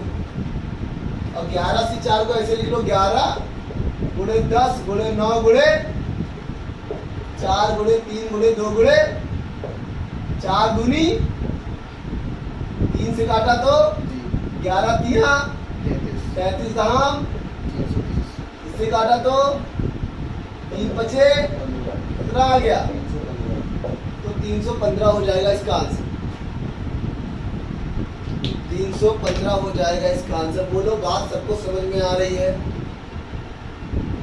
क्लियर है भैया, ये बात सबको समझ में आ रही है कैसे सॉल्व हो रहा है। एग्जाम में इतना हो जाता है। हाँ, और क्या हो जाता है, आप यकीन मानिए इतना क्या एग्जाम में आता है। और एग्जाम में इतना होने का क्या मतलब है, मतलब क्या चाहते हो तुम, ये पूछना चाह रहे हो कि क्या 2 घंटे में हर बच्चा पूरे सवाल लगा पाता है, क्या पूरे सवाल ही सिलेक्शन की गारंटी है। क्योंकि जब बैंक में सवाल आते हैं तो बच्चा सेलेक्टिव लगाता है, क्योंकि उसको सारे कहाँ लगाने ही हैं, उसको तो मैक्सिमम जितने लगा ले, ठीक है, उसमें टोटल से मतलब नहीं है। आपको ये थोड़ी ना देखना होता है कि 90% लाना है, आपको ये देखना है कि जितने लोग पेपर दे रहे हैं उसमें से आपको बेहतर करना है। सिलेक्शन ऐसे मिलेगा ना, आप बताओ, पेपर टफ आएगा तो सबके लिए आएगा, और सबके लिए आएगा तो आपको ये देखना है कि जो अच्छे बच्चे उनमें मैं भी हो जाऊँ। हमने ये थोड़ी ना कहा है कि भैया 100 सवाल आएंगे 99 को ही सेलेक्ट करेंगे, पता लगा 10 लाख बच्चों ने पेपर दिया, 197 में तो हमने कहा बस बेकार है, सब हमको नहीं चाहिए कोई। तो आपको बेहतर करना हो जाता है भैया, क्यों नहीं होता है। एक से एक बच्चे पढ़े, आप अभी तैयारी कर रहे हो, कुछ लोग 3 साल पहले से तैयारी कर रहे हैं, ठीक है, कुछ हो सकता है उन 3 सालों में कुछ गोड़े हो बाकी बेकार हो, ठीक है। तो हो सकता है कुछ बच्चे अभी तैयारी कर रहे हो, पहले से ही गोड़े रहे हो, आप समझ रहे। तो 4 महीने में कोई चैंपियन नहीं बनता, लेकिन गधे और घोड़े में कुछ तो फर्क होता है। डायलॉग सुने कि नहीं।